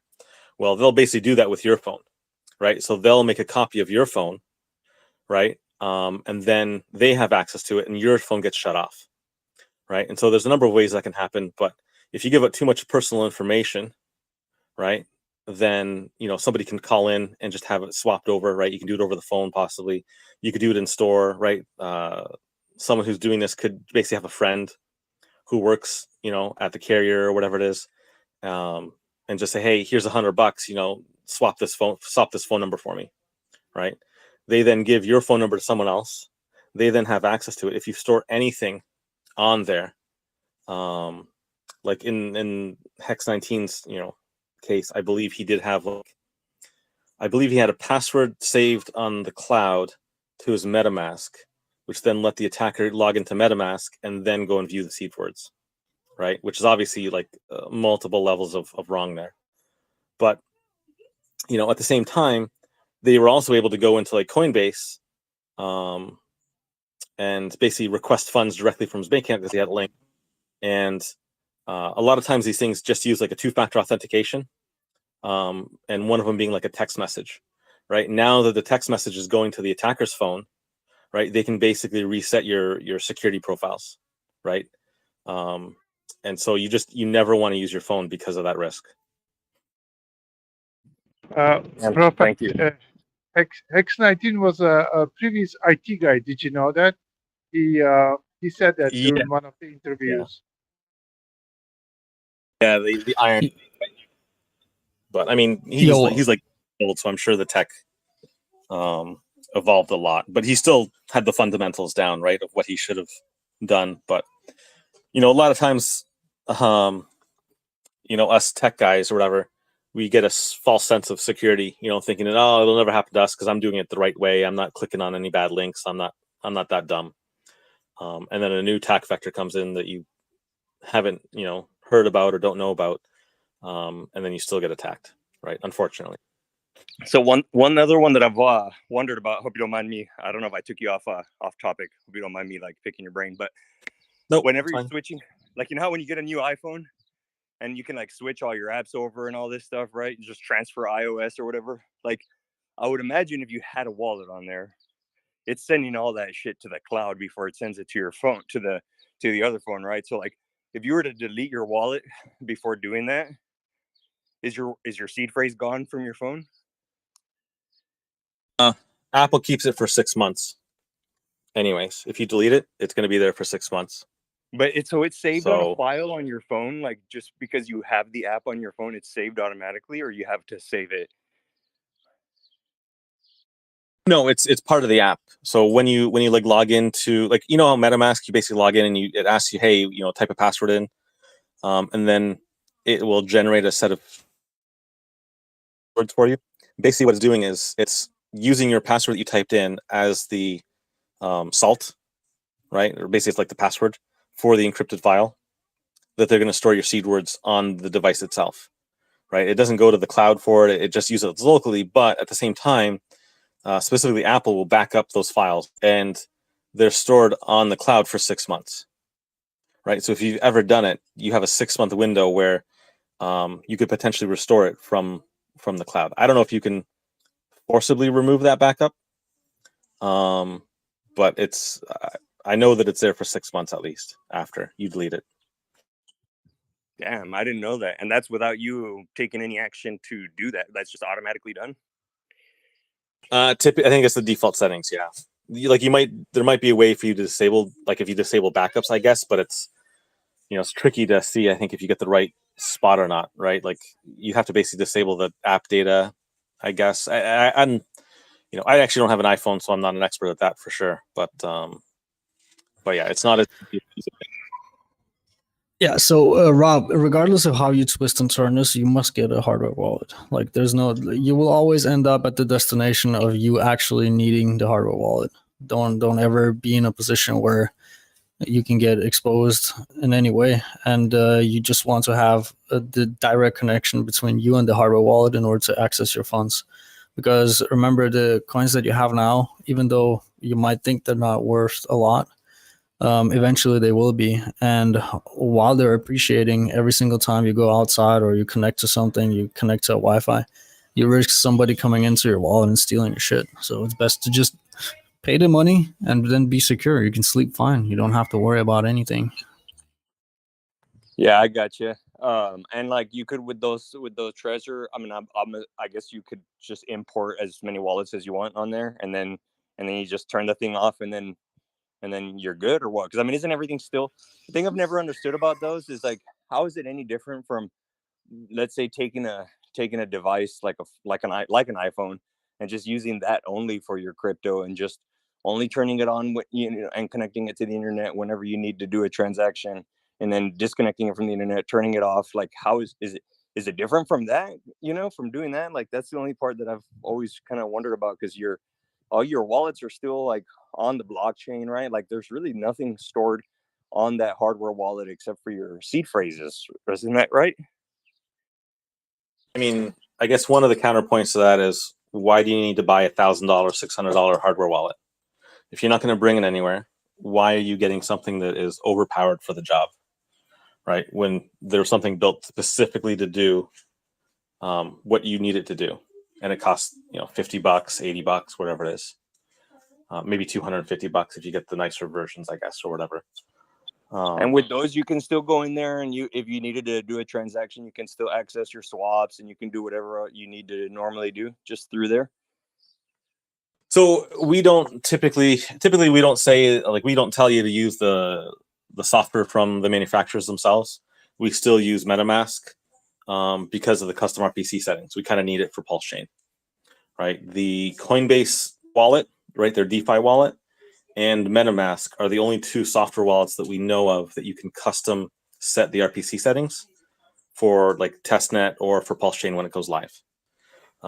But basically, yeah, we still use MetaMask. Typically, we'll set up just a dummy account, right? We don't really care. We'll write down the seed words just in case, but just in case you screw up, we tell people to write them down, because people aren't good at listening to instructions, and they'll start using the dummy account, like account 1, and put funds in it, right, when they shouldn't. So we tell people to keep the seed words for that. You got your password for it, but then you can connect your hardware wallet and basically attach all the accounts from that seed phrase, right? So unfortunately, the hardware wallets can only contain one seed phrase at a time, right? And it is a pain in the butt to put a new one in. It takes 5-10 minutes to enter in a new one. So typically we just tell you, hey, if you're going to have more than one seed phrase, then buy more than one hardware wallet, right? Like a lot of people here, staked just using MetaMask, and then we had to correct it. So basically we said, okay, get 2 hardware wallets, right? Get one hardware wallet that you're just going to use the normal way. You're going to connect to MetaMask. You're going to import the accounts, however many you want to use, and you're going to use it like normal. And you got the 24 seed words backing it up, and you're super secure, and it's great, right? Then there's the existing account that you had on MetaMask that you have to deal with, right? And so basically what we say is you migrate those 12 seed words, you enter that into the migration hardware wallet, as we call it. and then use that one to connect to those accounts, right? Number one rule that we have here is never type your seed words into a computer, whether it's a soft keyboard or a hardware key, like an actual keyboard. You never type your seed words into any device. As soon as you do that, you're compromised in our eyes. So basically, you have two hardware devices. You have one with your migrated seeds that may be compromised, and then you have a second one that's a normal device that should be good as long as you didn't screw something up, right, and take a picture of it and all that silliness. And then for us, as the stakes, if you're staked, right, let's say you have a stake for every year going up 15 years or whatever it is, as the stake comes up and those funds get freed from your migration wallet, right, you end the stake, you get it. Then what you do is you would transfer that to an account on the other wallet, on the other device, with a 24 seed word, right, where it's secure, that you know that you never typed it in, never saw, never got saved in a computer file at all, right? So that's the way we do it. We have a migration wallet, and then we have just a standard wallet that we typically call the vault wallet. So most people in this community, I would say, have at least 2 hardware wallets, if not more. And as you get funds, we tend to either split it across multiple wallets, possibly getting into the passphrase situation where you have the hidden wallets on there, but it still uses the same 24 words, but you have like multiple hidden accounts on there, right? Or just multiple hardware wallets, themselves. Depending on how much money you got invested, you want to try to split it up probably, so that not everything's in one place. So those hardware Okay, so wallets are more for when you can sorry, Gizmer. The hardware wallets then are more for like when you can just kind of set it and forget it, right? They're not for really transacting or swapping anything at all. But you can still transact with it. So what you do is, if you sit down in front of your computer, right, you go to whatever dApp it is, and you basically just hook it up with MetaMask, right? The hardware device is plugged in. You use, let's say, the Treasure Bridge to communicate between MetaMask and the device itself.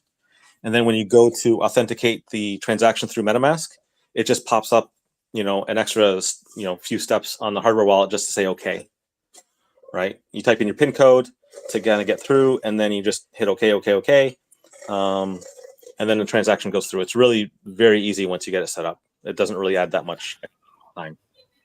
Yeah, No, so I just wanted to add on top of that, Rob, so everything that ProFX just said is completely true and correct. The only problem is that a person who's never had a hardware wallet and doesn't have any idea how it works, it's super confusing, okay? All these things are super confusing, but once you get the wallet in your hand and you come in here and we just guide you through it, and once you understand it one time, you will understand it for the rest of your life, and it will never be confusing again. But the first step that you need to take is to go to one of these sites where you get the original wallet and buy a wallet. Okay, and this is your investment for the future. The value that's going to be on this wallet will maybe not only be for you; it's going to be for your future, your children, their children, whatever, But the main priority is to keep them safe. So the first thing that you should do is just go to Trezor.io, order a wallet. Okay, and then when that wallet comes into your house, come into this chat, and then we're going to guide you through the next steps. But take it one step at a time, because it can be very overwhelming, especially if you have no idea how it works. Yeah, no, I appreciate that. I saw one of your YouTube videos, and I'm not gonna lie, 15 minutes in, I was overwhelmed, and I was like, no, not gonna do that right now. I was in the middle of learning a handful of other things, and I just got kind of overwhelmed. But then I nailed all those other things, and I was like, you know what? Let me swing back around to this one and and kind of fill in the gaps that I was missing there. I appreciate you guys, so thank you for that. So just to clarify one thing that I know you mentioned, but I'm not sure I understood correctly. When it comes to you said it's only one seed phrase per hardware wallet, or you said it's just a pain in the ass to add more, but you can have more than one wallet on there? I'm not sure. I wasn't sure where that stayed. As a starter, just keep it one seed per wallet. After a couple of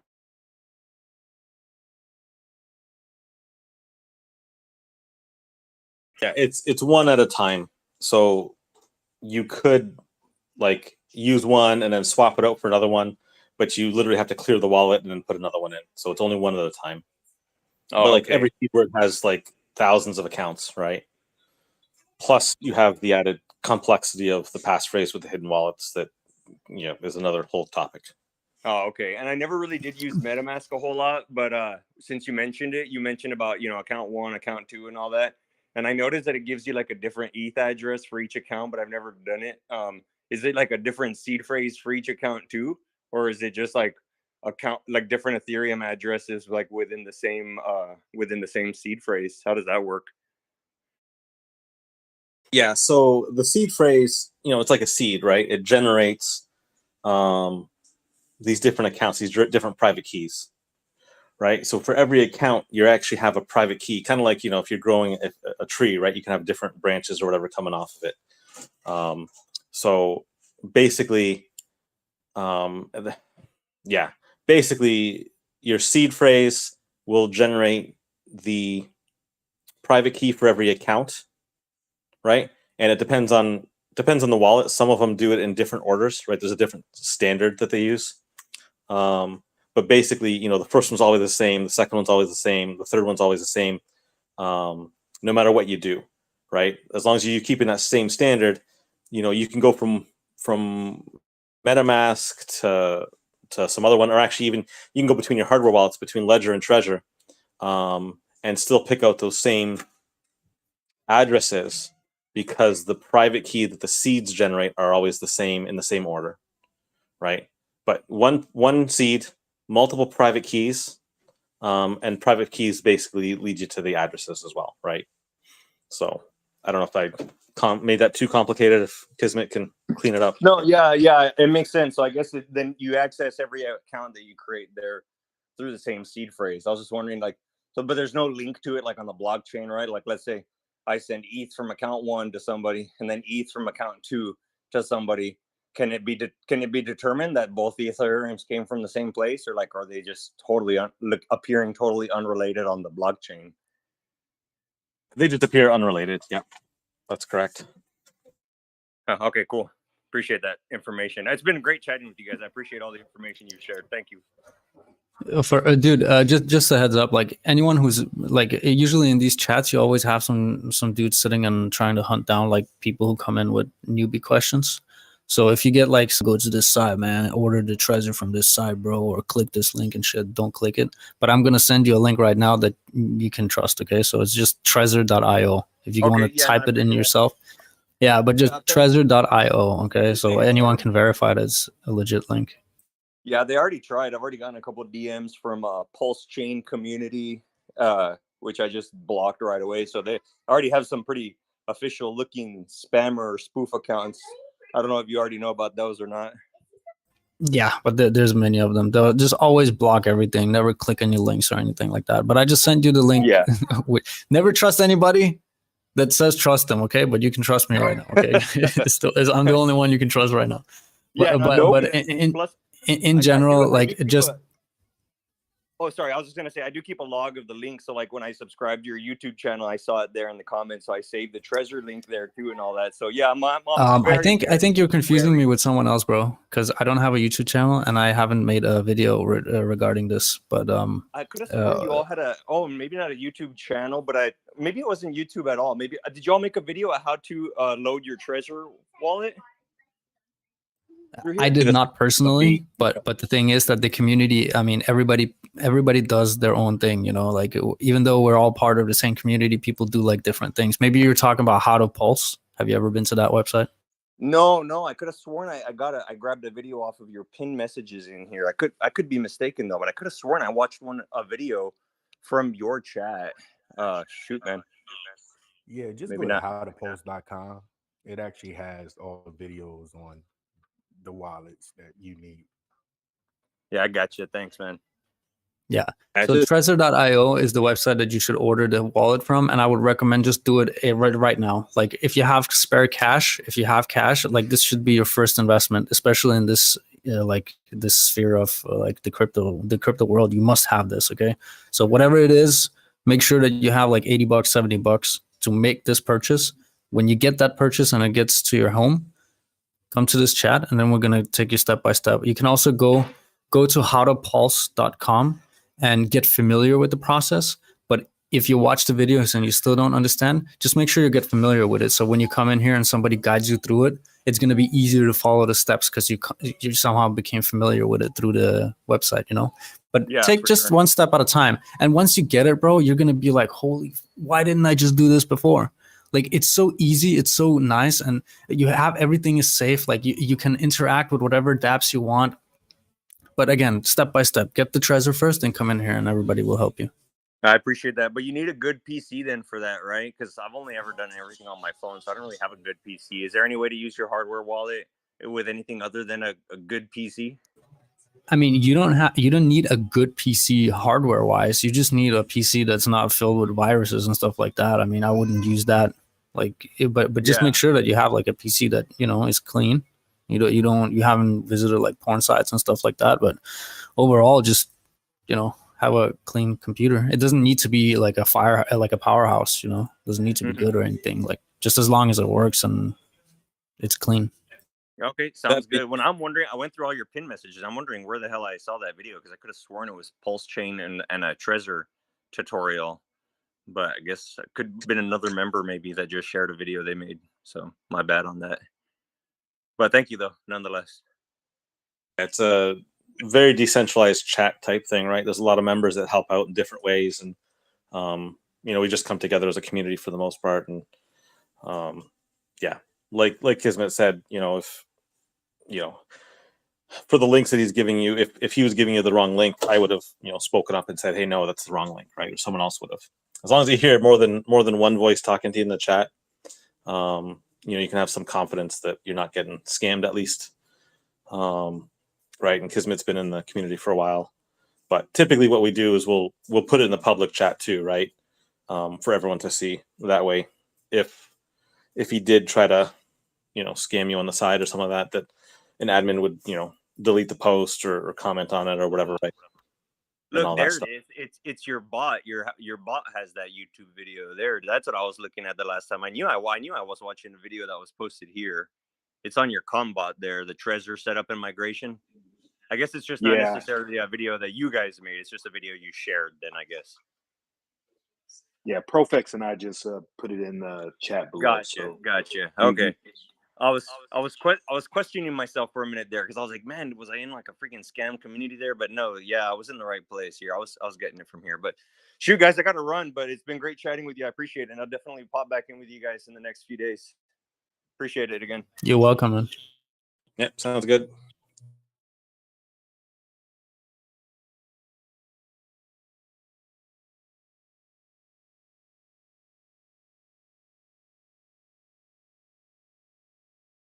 Excuse me, is that like a release date? Is that why people are talking about like September?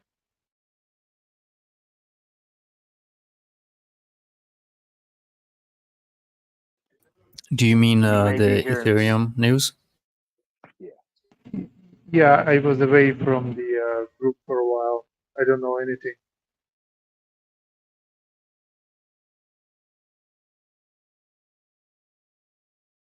Nothing's really changed so much in Pulsechain, I don't think. You know, we're still waiting for the devs to give the code the final, you know, thumbs up. But yeah, ETH did announce their fork date for proof of stake last week, right? So that's going to be September 19th. So I think we're seeing a little pickup in ETH because of that. And then plus, yeah, Richard's been in. We had the online conference this weekend. I don't know if you caught any of those 3 days of video that Matty Allen put on, you know, for the community, interviewing all the community members. And then Richard's actually been was in a really good Twitter space last week as well. And so it's actually, things are picking up, I think, a little bit here. Awesome, thank you.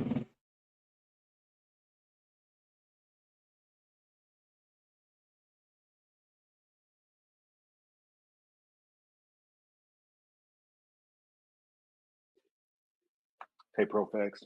Well, Kismet as well. So, like, you know, the chat room's been quite mild, to say the least. Numbers have been very far and few and in between.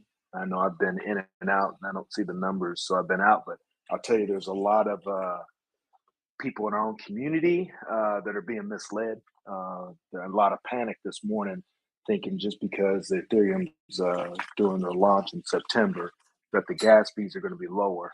So just a heads up when people start talking about it to kind of correct them on that, because that's not necessarily true.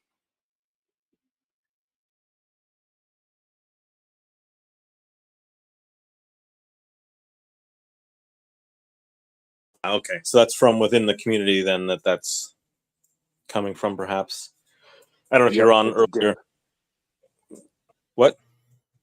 Yeah, it's definitely from our own community, but they're getting it from the spaces, especially Twitter. Okay, yeah. Like earlier, maybe an hour ago or something like that, somebody came on with that question, and we basically said no, that's not the case.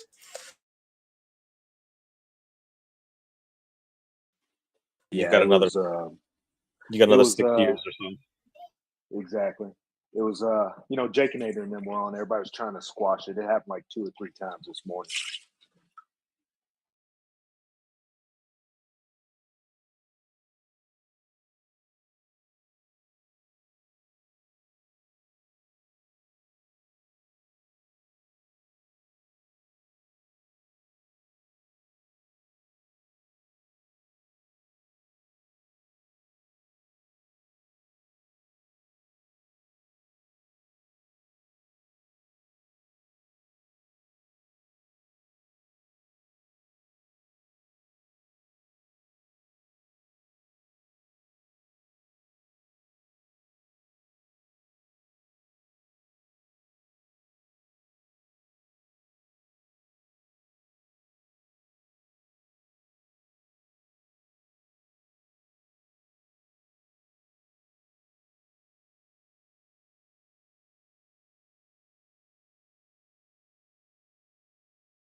So, Profex, for example, if somebody asks you if you could give them like a little analogy or like a picture, like if you can paint the picture of what T shares are, do you have an answer to that?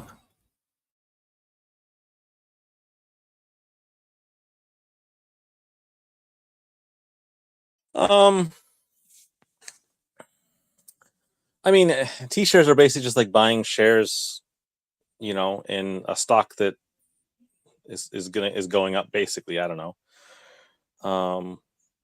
It's kind of like a stock that just gives out dividends, right? And it gives out a dividend like every day, right? So every day you get a little bit more depending on how many T-shares you're holding, right? The only issue, the only difference is with Hex, you can't claim them until the end of the stake, until the end of the staking period is done, and then you claim it all at once. It's a non-coupon bond. Yeah.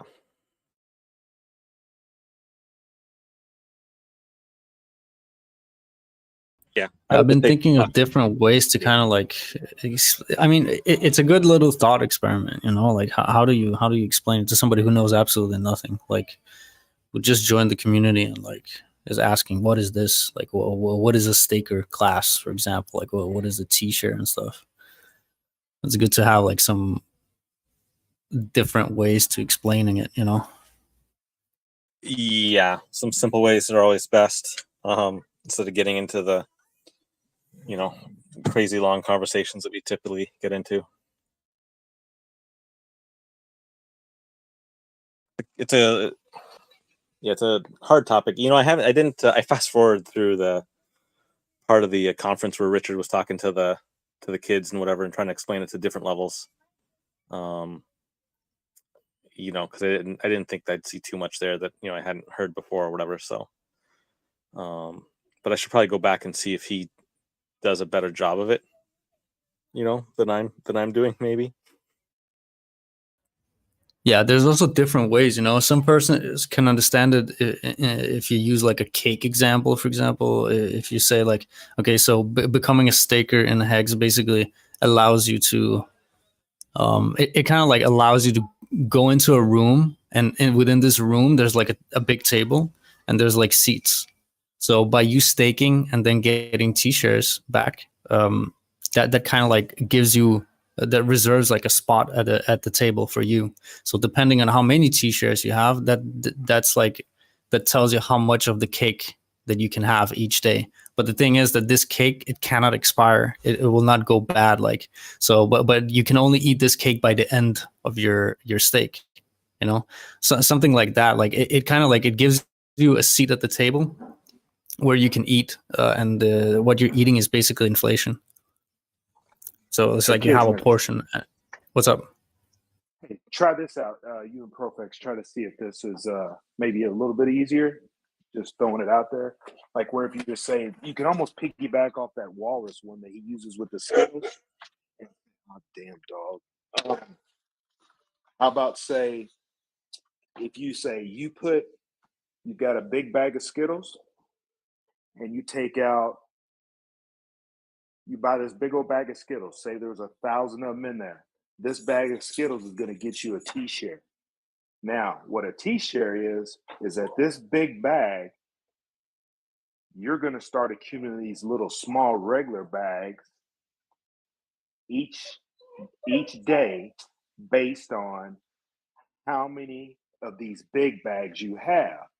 And guess what? Even on the side, you're going to get these little small packages at no cost to you, just based on others' actions. If they get out early, they want to trade their Skittles or they want to sell their Skittles, you're going to get a portion of that. Stop it. You're going to get a portion of this each day. I don't know if that kind of analogy could help. Yeah, it's easier to learn the real system than these analogies, to be honest. Real system is very simple. Yeah. So the thing is that for a person who doesn't understand anything, these small analogies, it can introduce them to the idea, but it's not going to tell them exactly how everything works. So, but the fact that you can use like these small ways of explaining what it is, so they just have like a general idea, and then with that general idea they can then go and learn more about it themselves, you know, and then they can get into like the specifics and stuff. But it's just very hard to understand where you have to start if you have no starting point, if you have not even a picture in your mind of what it is that you're dealing with. So by explaining like the picture of like you're basically getting a portion of something, you know, if you can tell them this idea, then it's much easier to digest all the technical knowledge afterwards. But to explain the entire system in just like a couple of words, that's very difficult, obviously.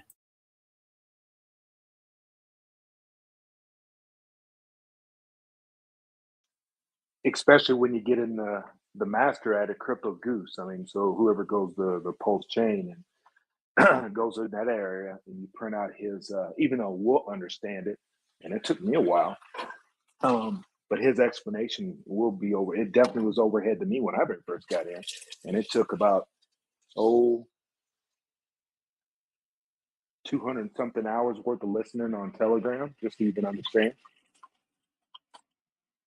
Yeah, it's very difficult. In the beginning, difficult, but it's one of those things that once you understand the system, it's much easy. It's simple once you get it, but in order to get it, it's difficult to actually like, just because there's so much information that you need to take in. I think the problem is there's increasing levels of difficulty, right? As you dive in deeper and deeper, it just gets, you know, more complex, more nuanced, you know, in certain things. Yeah. Then you start getting into, you know, what's the T-share rate going to be? You know, what does it look like? What does it look like it's going to be in the future? And, you know, how fast is it going to rise? And all this other stuff that gets, you know, super detailed if you want to go dive down that road too. But Yeah, it's like advanced levels, you know. Yeah. Thank God we have a few people that are kind of diving into that for us, right? And we don't necessarily have to do it all ourselves. That's all I say. Yeah, you got some genius brains explaining weird things that the majority of people can never understand. But I do feel it's very important to have like a couple of, you know, cards in your pocket, so whenever somebody asks, you can just like instantly explain it. Not the entire picture, but just like the very beginning, you know. So it's easier to digest all the other knowledge. I gotta work on a couple of these, just work them through my head or something, see if they actually make sense. It's very important to make them as simple as possible, but at the same time not leave anything out. One of the medium, I guess, complexity kind of analogies with cake, because I had a different analogy with cake, right? With Hex, you know, and it has to do with staking over time, right? So kind of like you said, you know, when you stake, when you put a stake in, you're basically getting a piece of the pie, right? So maybe it's pie instead of cake. I don't know. Yeah. And you're basically locking in that piece, right? So right now, if you were to chop it up, you know, there's less people there. There's less people around staking it. So you get a, you know, you get a piece of the pie basically, right? So right now, if you get a piece of the pie if you stake, right? And it's reserved for you, right? As time goes on, basically people are going to take their piece of pie, you know, take it out and whatever, and you know, cash out or take the interest off the top and reinvest, right? But every time they reinvest, their piece of pie that they reserve gets smaller and smaller and smaller, right? So that by the end of the time, right, maybe you have a small piece right now to start with, right? Because hey, I only put a few bucks in, it's really small. But if you put it up for 15 years, right? In 15 years, that piece of pie will look huge compared to everyone else who's staking because you locked it up for that amount of time, right? And at the beginning, yeah, you're not making as much yield as you would like to get, maybe, or you know, you like, oh, you know, it's just a small piece. But in the last days and years, you know, your piece of pie is going to look huge compared to what everyone else can get later on. And that's one of the benefits of staking long, you know, specifically 15 years over 10 years, is you get to keep that large piece of pie, right? If you just did it for 10, okay, you have a piece of pie. It's okay. It's, you know, it'll be bigger than some in the last few years, let's say last 2-3 years, right? If the average is 6.5 years, right? And you go to 10, then okay, you got another 3.5 years where your piece of the pie should be bigger, but than the average. But if you go to 15, then that piece of pie is just going to be huge at the end, and that's where the interest, or that's where the yield comes in, right? That's where a lot of the yield comes in, is in the last few years, and people just don't really realize how big of a piece that is because it's too far in the future. Yeah, and then at that future, like people who want to have something similar to you is gonna be out of reach. It's gonna be like a distant dream. Yeah. Like we have like a 1 T-share right now gives you what, 6 hex or whatever? Yeah, something like that. Yeah, I think so. So 6 hex each day. That's like, if hex hits $10, that's like $60 a day. In a month, that's like 1,800. Is my math correct? Yeah. Yeah, I think that's right. So think about that. Just 1 T-share in the future when hex will be $10 is gonna net you $1,800 a month for not doing anything. It's just like passive income.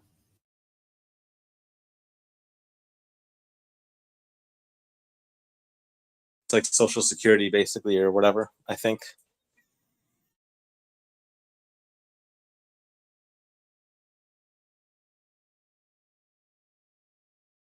Yeah, for whatever it costs. Was it $900 or something? $900 for a T-share now.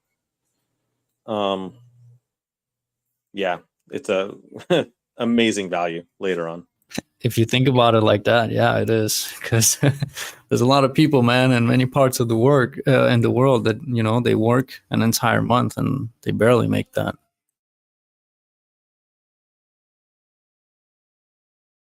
Yeah, yeah, and I mean, unfortunately, ETH kind of ruins it all for them. But that's where Pulsechain comes in. You know, we can help out more people who don't have the funds that we have, even.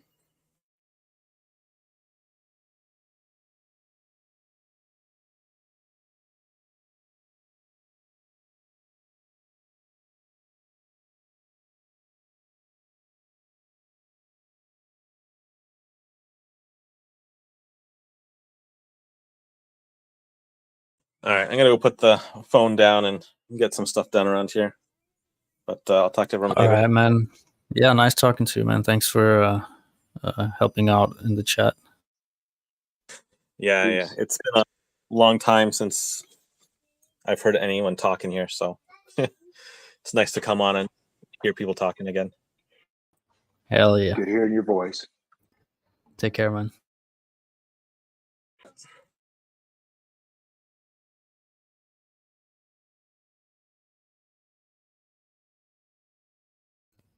So yeah, by looking at the hex price and then expecting that there's going to be another dip, but the thing is that we don't know if it's going to happen or not. But me and Profix, we were talking about this earlier, where it's best to position yourself so you kind of like are going to win regardless. So let's say, for example, a person has like $10,000.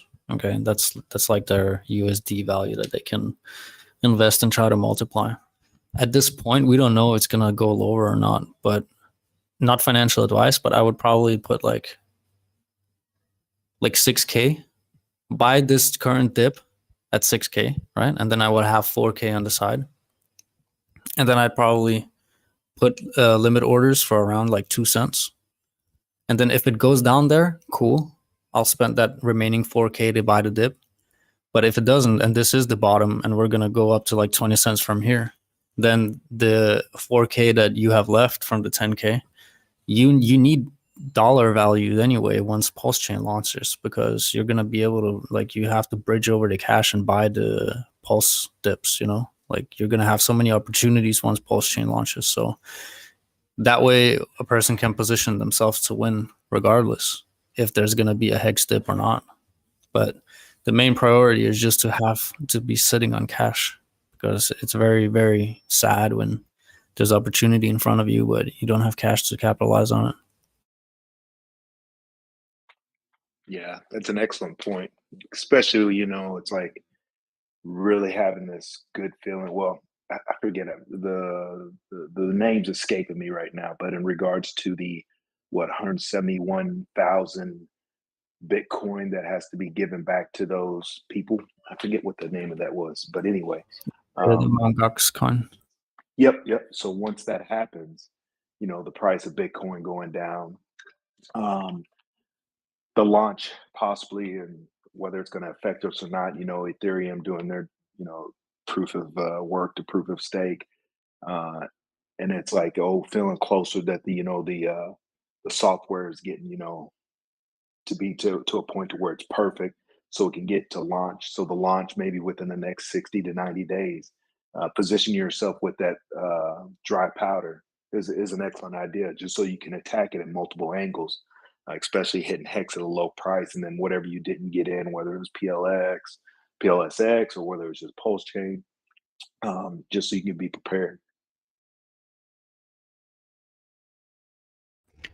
Yeah, we also mentioned earlier that this is like us being in hex. It's a safety net. It's like if you know how strong the fundamentals of hex are, and RH's vision for the future and his aim for glory, and when you combine all these things with strong fundamentals and the idea to promote a free market at its core, no AML, no KYC. When you take all these things into consideration, you realize that you have such a strong base that even if the price goes down, I mean, we're looking for insane gains in the future. So maybe short term, we're going to lose some purchasing power.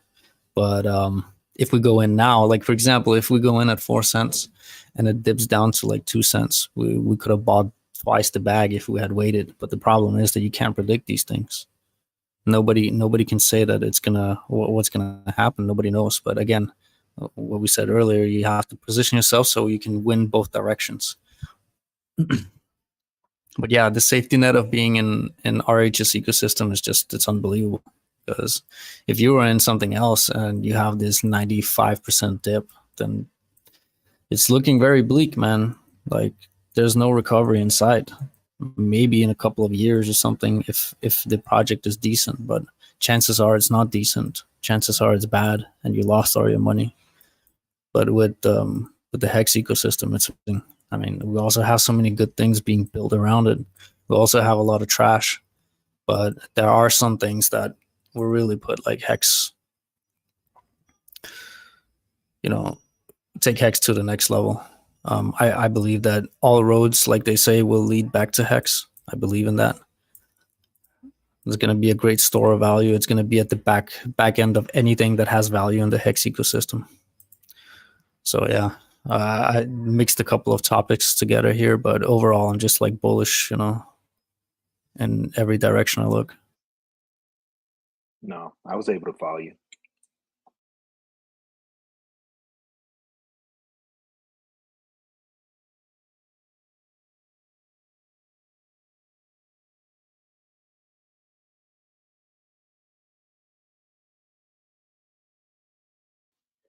Yeah, no matter what, as long as you're staked, you're making money.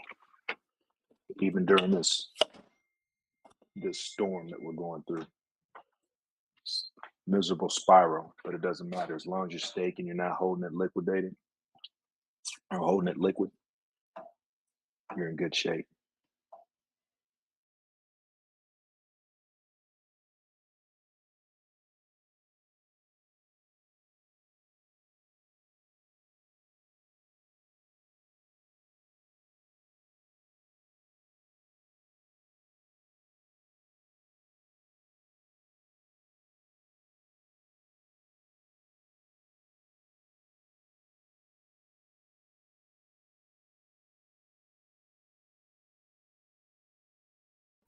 Remember last time Bitcoin was dipping hard, like down from 65K down to like 29K or something?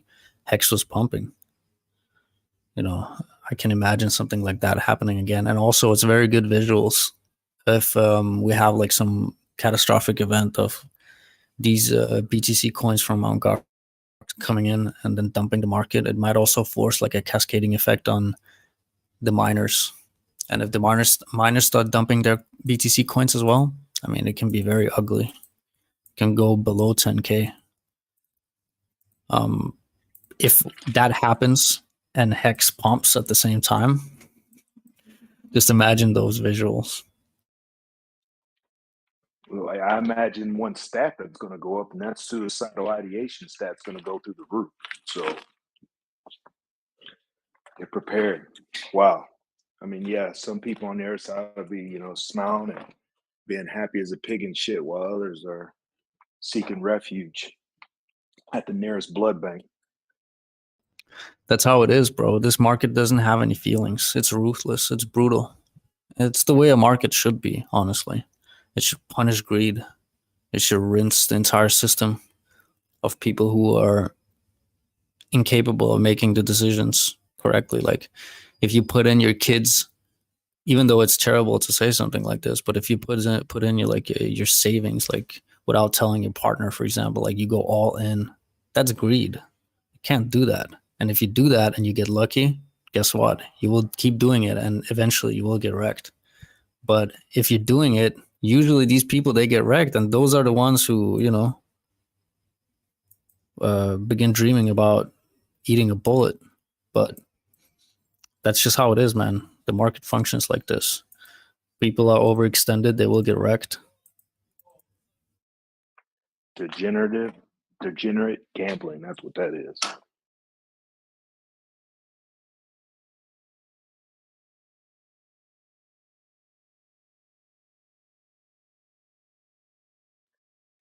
Put in what you're prepared to lose and understand that.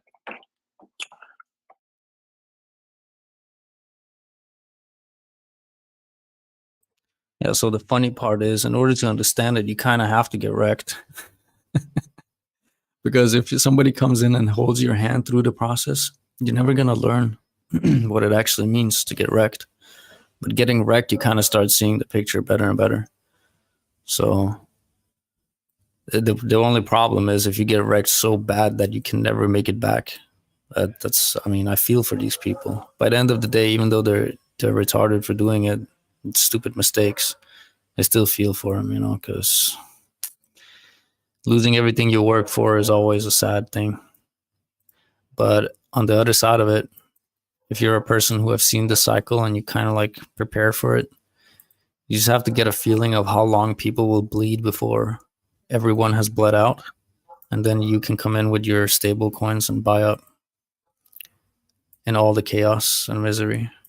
And then, you know, once you see this, it's like just pattern recognition. There's huge opportunities to be made for the patient people.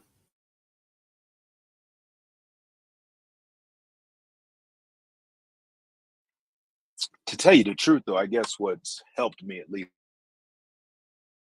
more beneficial, just listening to everybody else exactly the way you just. Unfortunately, you're cutting off.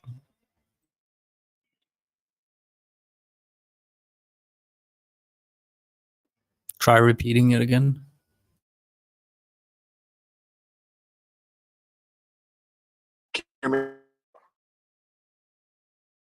Hello, hello, hello, hello. Hey, hey. All right. So no, exactly how you just explained it is good, because it actually, there's so many people that's come in this room, and if it weren't for listening to their horror stories, I wouldn't say that I would do it necessarily, but it helps refresh and remind you that what other people have gone through. And it's like, damn, that's all you did. Something from minor to like grave mistakes, using savings, using this, trying to be greedy, trying to time, trying to take somebody else's advice, not doing your research, just pulling all this money. Let me go ahead and sell my house, taking second mortgages out, all these crazy stories, or people just buying, you know, crypto back in the day and what they did, and then, you know, what they're planning on doing this time. Listen to what they're saying doesn't necessarily mean you do what they do. So, but you learn from others' mistakes, and hopefully that's just a reminder before you put yourself on the street with the homeless.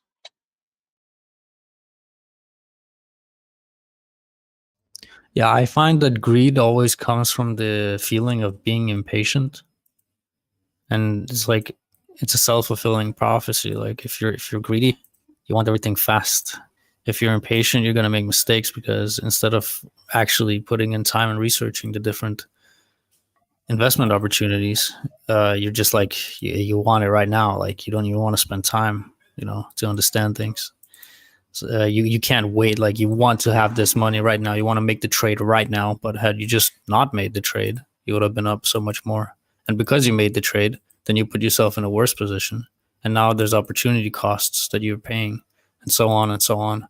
And that's not even accounting for all the rugs that can happen.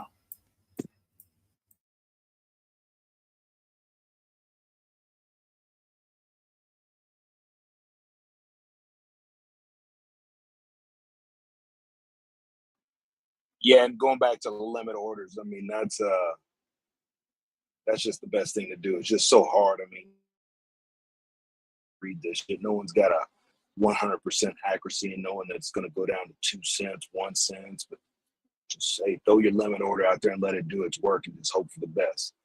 Hope that it goes up to 5, and then all of a sudden it does a turn on you. Somebody else sells at that price. It goes down, and you're the winner of the situation. So I don't know. It's just a tough little gamble either way it goes. You're always top of this. Yeah, so currently it's a win-win, because you need the USDC anyways. Like you must have USDC for when Pulsechain launches. I mean, if you want to take advantage of good opportunities, you must have USDC. So for anyone who's sitting with money in their bank and they're actually planning on investing it, I would suggest like turning it into USDC right now. Like right now. Don't even wait. Like, again, not financial advice. All right, I just have to point that one out.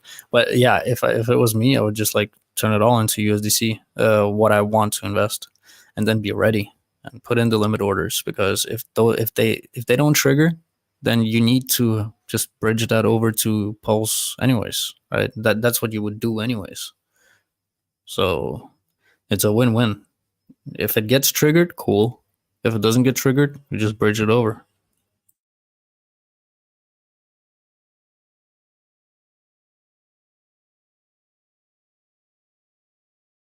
Well, you'll also need to have some Ethereum, because otherwise we'll not be able to cover the transaction fees for bridging from Pulse to ETH, right? Yes, of course. But that's like I calculated that in like I think that every wallet should have like $200-300 worth of ETH at the current price, just in case.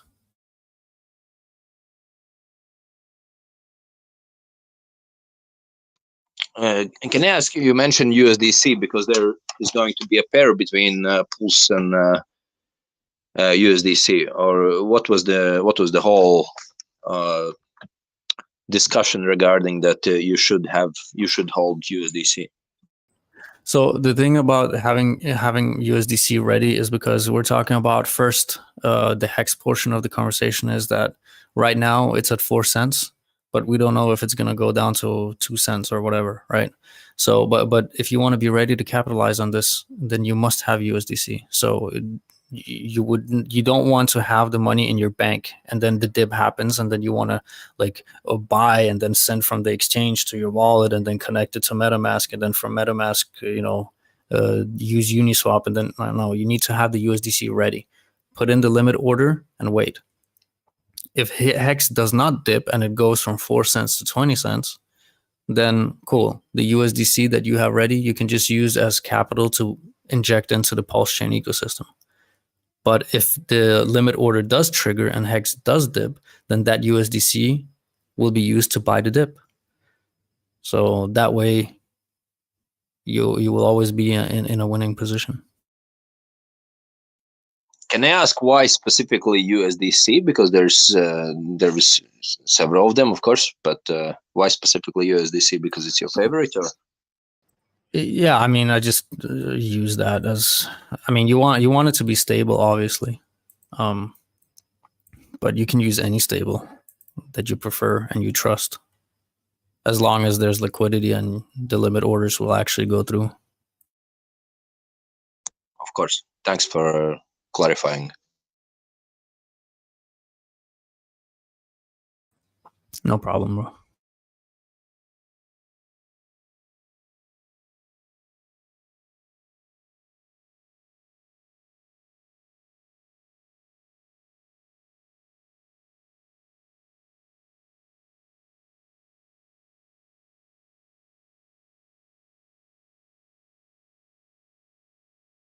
We want to have some decentralized stable coins because, like USDC, it's all about Coinbase, and then I mean, all of them are kind of centralized, and things can happen to them. But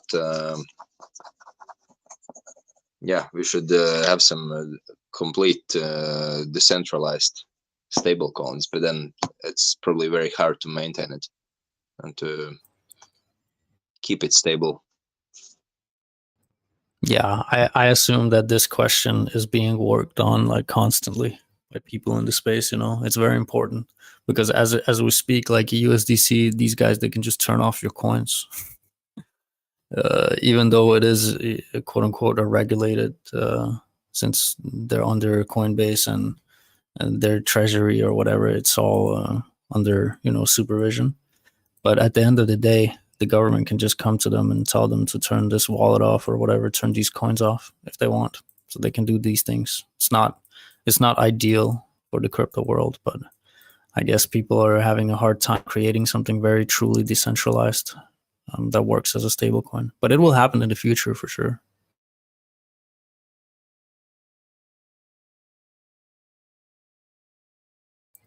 Right now, we just have to work with what we got.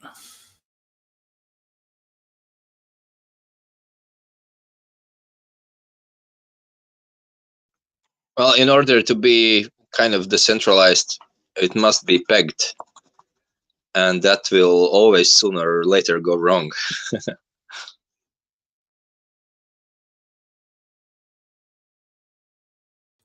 Yeah, unless someone comes up with some amazing system in which it can actually work without any problems. That's why the Luna stable coin went to what it is now.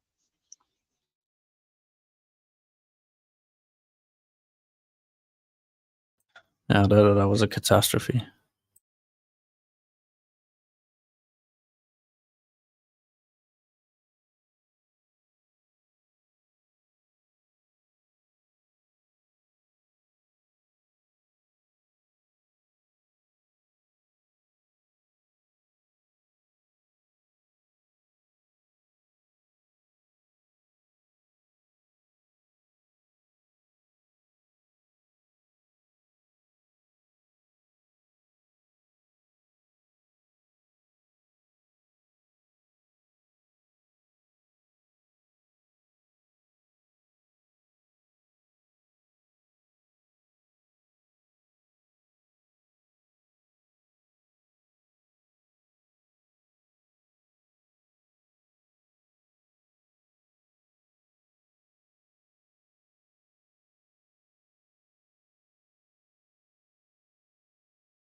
All right, guys, it's getting late. It was nice talking today.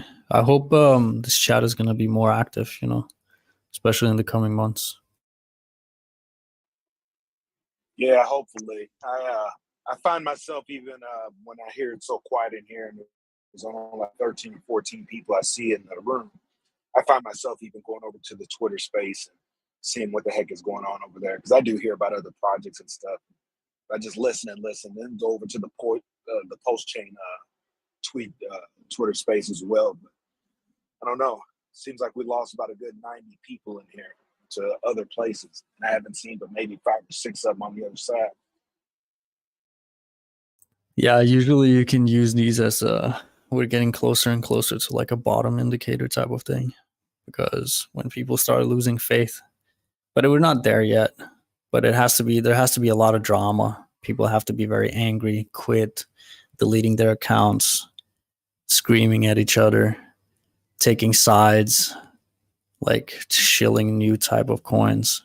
And then after you have like that going on for a while, has to become a little bit more bloodier in the market, and then you can kind of like say, okay, fine, man, I'm entering my positions here, and then we're just riding the wave, seeing what happens.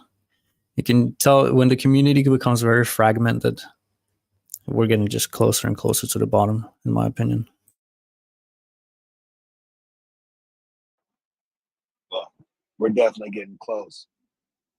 But let people just go ahead and blow those, spend those coins, and don't jump back in the market because it looks bad, to give more reason to get out and get it low, and then get lucky with this program, the software getting perfected, and we'll be in the money. Well, time will tell for that, but still.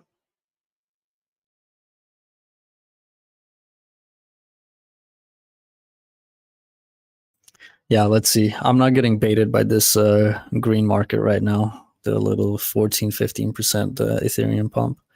I'm not getting baited by that. I'm pretty sure it's just a fake. But let's see.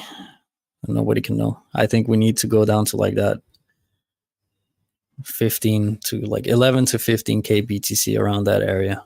I will probably go in with the rest of my dry powder.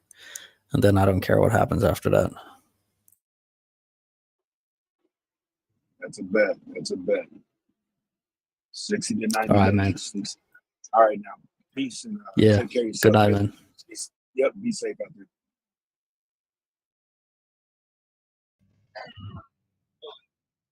I think he's right. There's going to be a lot of dead cats bouncing. Yep. Have to agree.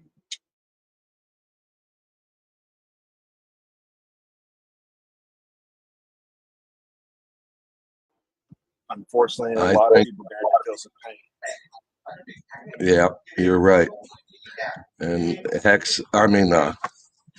BTC is going to have to go down quite a bit further, I think, before we really hit bottom. It's going to be. It doesn't feel nearly as painful as it did in the last bear market. Oh my God, that was humiliating. And this hasn't been near as bad. I guess maybe because we have HEX, but I don't know. like ADA went up to $1 and then down to 1.7 cents, and I had 100,000 of them. So, and I held all the way down. Yeah, I think this one though has got it's hitting home because so many people, with the launch, you got a lot of stuff on your shoulders. You had so many hopes a year before, and then all of a sudden you run into this, and you're like, dang, it's always something. If it's not a new sacrifice, then dang, oh man, now there's something wrong with the network. Oh dang, now we're in a bear market, and it's just hitting people a little bit more personable. Yeah, that's true. That's true. But it still doesn't feel, I don't feel the humiliation I did in the last one. I guess because I did take profits and stuff, but I did put almost everything into the sacrifice. I put a third as much in Pulsechain as I did PulseX because, we were kind of thinking, hey, he's going to launch pretty quick. So I put it in. I didn't mean to have it tied up that long. It was a lot of money.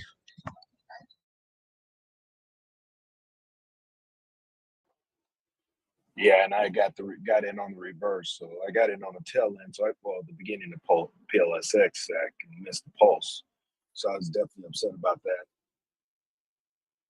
But oh well, be able to make it up as soon as that bridge opens up, and get my full fair share and be ready for tax implications. Not worried about that. Talk about tax implications. Did you file for an extension then, and you're hoping for a launch before October 15th? That's what I did. No, I just went ahead and reported and left it at that. Because actually, I filed early,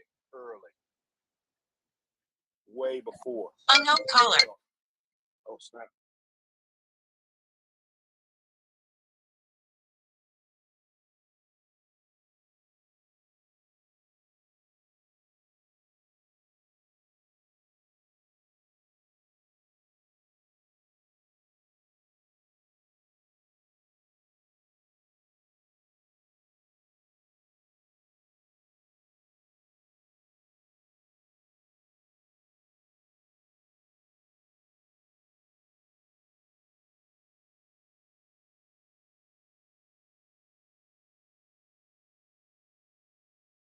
Hey guys, I got a question.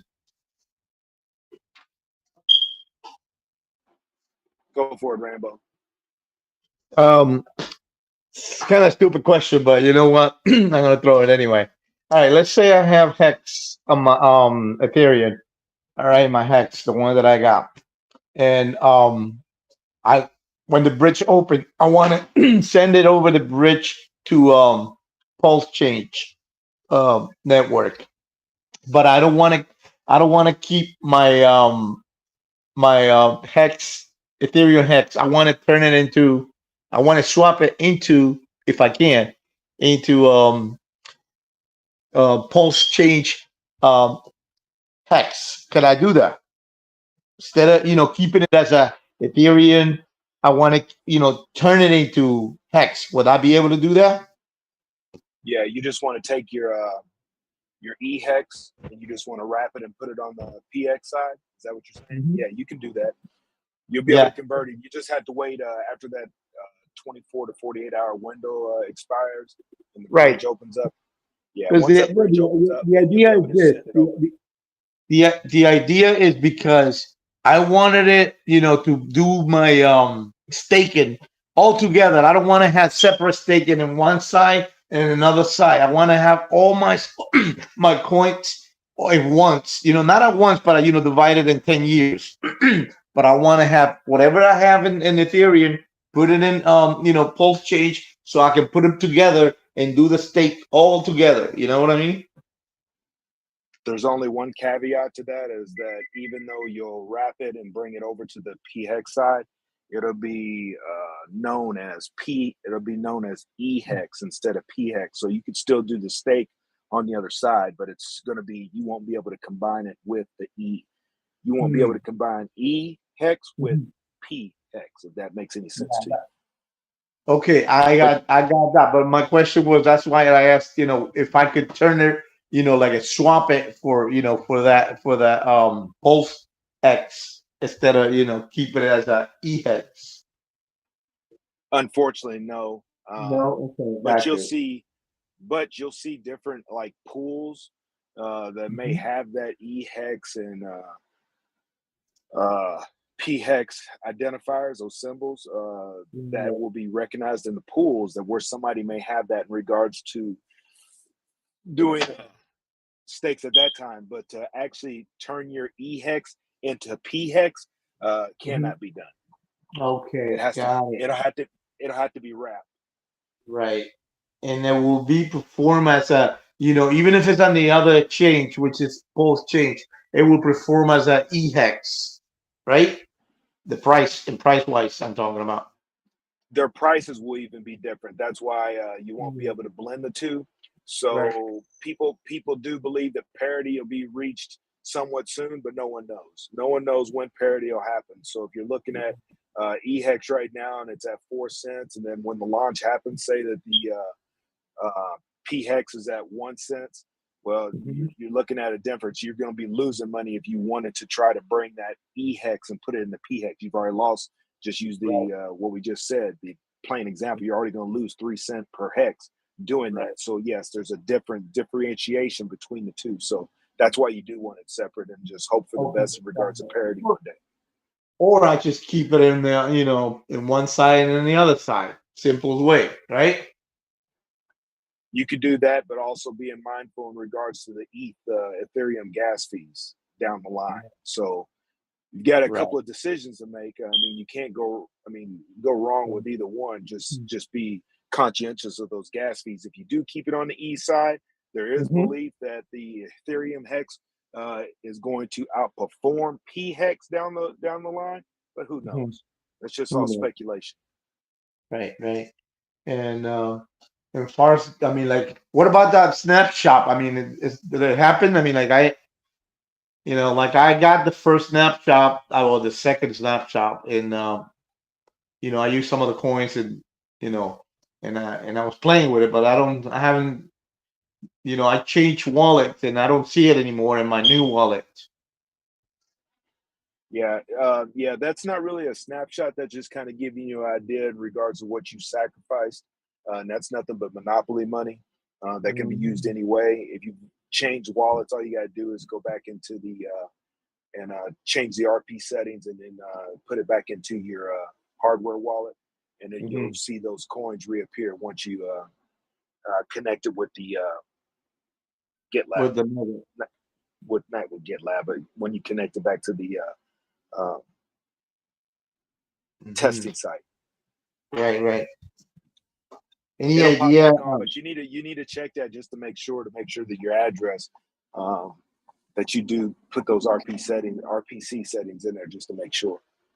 All right. I know. I mean, the first wallet that I have, when I did the my MetaMask sacrifice, it was beautiful. It was fine. It was working fine. I even had the ledger transfer, all the C phrases into the ledger, and they were beautiful. But then I had to compromise the C phrase at some point because I had it in 3 different computers, and then the whole wallet disappeared, and I had to plug it in and then add, the new the old C phrase into it. I type it in and then I compromise it that way. So I had to kind of renew the whole thing into a new wallet, with the MetaMask and a new hard wallet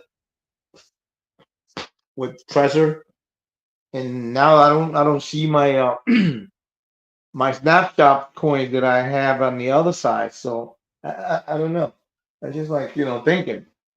Okay, so you just mentioned something. So let me try to figure this out. So when you re-entered your seeds into your Trezor wallet, did you see your address when you reconnected your MetaMask to your wallet? Did you see your address when you reconnected the two? No. All right. Do you know what your original address is? And please do not say Yes, it I out know loud. The original address, I still had to keep it open because I did a stake on that ad. It is as long it's due in 2 years, so I kind of have to, play hot, both sides of the fence because I can't really destroy the wallet that was compromised. I still got to keep it open until those stakes are due. Correct. It's just a waiting game until those stakes mature. I got it. But I guess I'm trying to get back at. I just wanted to help you out to ensure that that address that you originally had, if you can go find it wherever you wrote it or you Yeah, I still got engraved it into something, then go ahead. And what I would highly recommend is the MetaMask that's on your computer right now. Just go ahead and remove it. Start another MetaMask. Handwrite those seeds on a piece of paper. Or something that where you're going to not be able to get it mixed up with anything else. Reconnect that MetaMask to your hardware wallet and ensure that that address that you're speaking of that's got your first set of stakes on there matches up. Right. Real simple. I just do that while I can be on the phone just to make sure, because it should work. But I remove that MetaMask that you have on there now, since you may have gotten it mixed up with the other two, I guess, accounts that you have, just to make sure. Yeah. Well, everything that I had in the one that was compromised, except the stake, I pulled it up and I did a new MetaMask, and then I did a dummy wallet, plus I connected with a new treasure that I bought, and then I transferred everything that I have, liquid, into that new treasure through the MetaMask dummy wallet and all that stuff. So I got that separate. I got that. But the other one that was compromised, I still got it open, because I can't do anything about it because I until and that's the one that I did the sacrifice to as well. And I gotta wait for the sacrifice to move all the coins out of it immediately when they launch and they give it to us. That's the other thing. So I have to keep it open. I can tell you something that can be very tricky with MetaMask. When you have your hardware wallet connected, it's very easy to get confused because the first one or two addresses are actually the MetaMask nonsense addresses for me, because I only use hardware wallet. In my case, it's Ledger. So first one or two addresses is just the addresses that I don't even have my seeds down. I don't have any funds there, right? So if you transfer to one of those addresses and you don't have the seeds backed up, you're fucked. That is not Ledger, because above, just under those one or two addresses, it says hardware wallet, and then those are the hardware wallet addresses. So you have to be very careful. Oh yeah, no, I did that thoroughly because I had Papa Bonus, explain that to me how to do it, and I saw the video how you do it. But I did it right. I got the two the new treasure addresses into the MetaMask. It says it reads treasure, wallets, and I also had the in the same wallet I had the dummy one, which is the one that I had, put it in with, so that I used that for the treasure only. All right. And I transfer everything that I have on the ledger on the other one that was compromised. I transfer into it, and everything, it works fine and perfectly. And, and I won't be able to move anything without the treasure, out of that new wallet. So, it works fine. I just, wondering, what the other thing. But that's okay. Thank you anyway.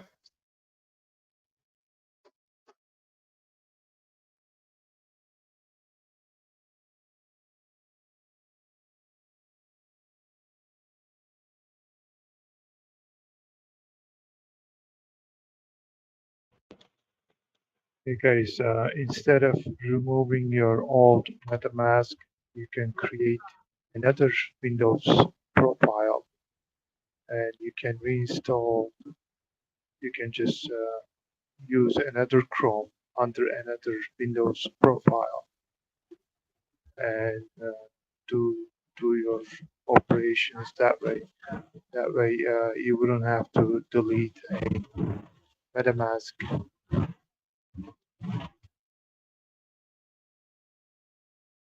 That's a good idea. Open browser because I had that. The one initially I had it in Firefox. So if I open the same wallet, the one that I had to sacrifice and have, wait for the stake to do, I could do it in a new tab over the with the same C phrases, the old C phrases that were compromised anyway, into a new tab. That's a good idea. Thank you. Yeah, you could use different browsers, and that will have different MetaMasks, and you could also use different profiles, which will give you another set of MetaMasks that are not the same as your other profile MetaMask. Right. Thank you.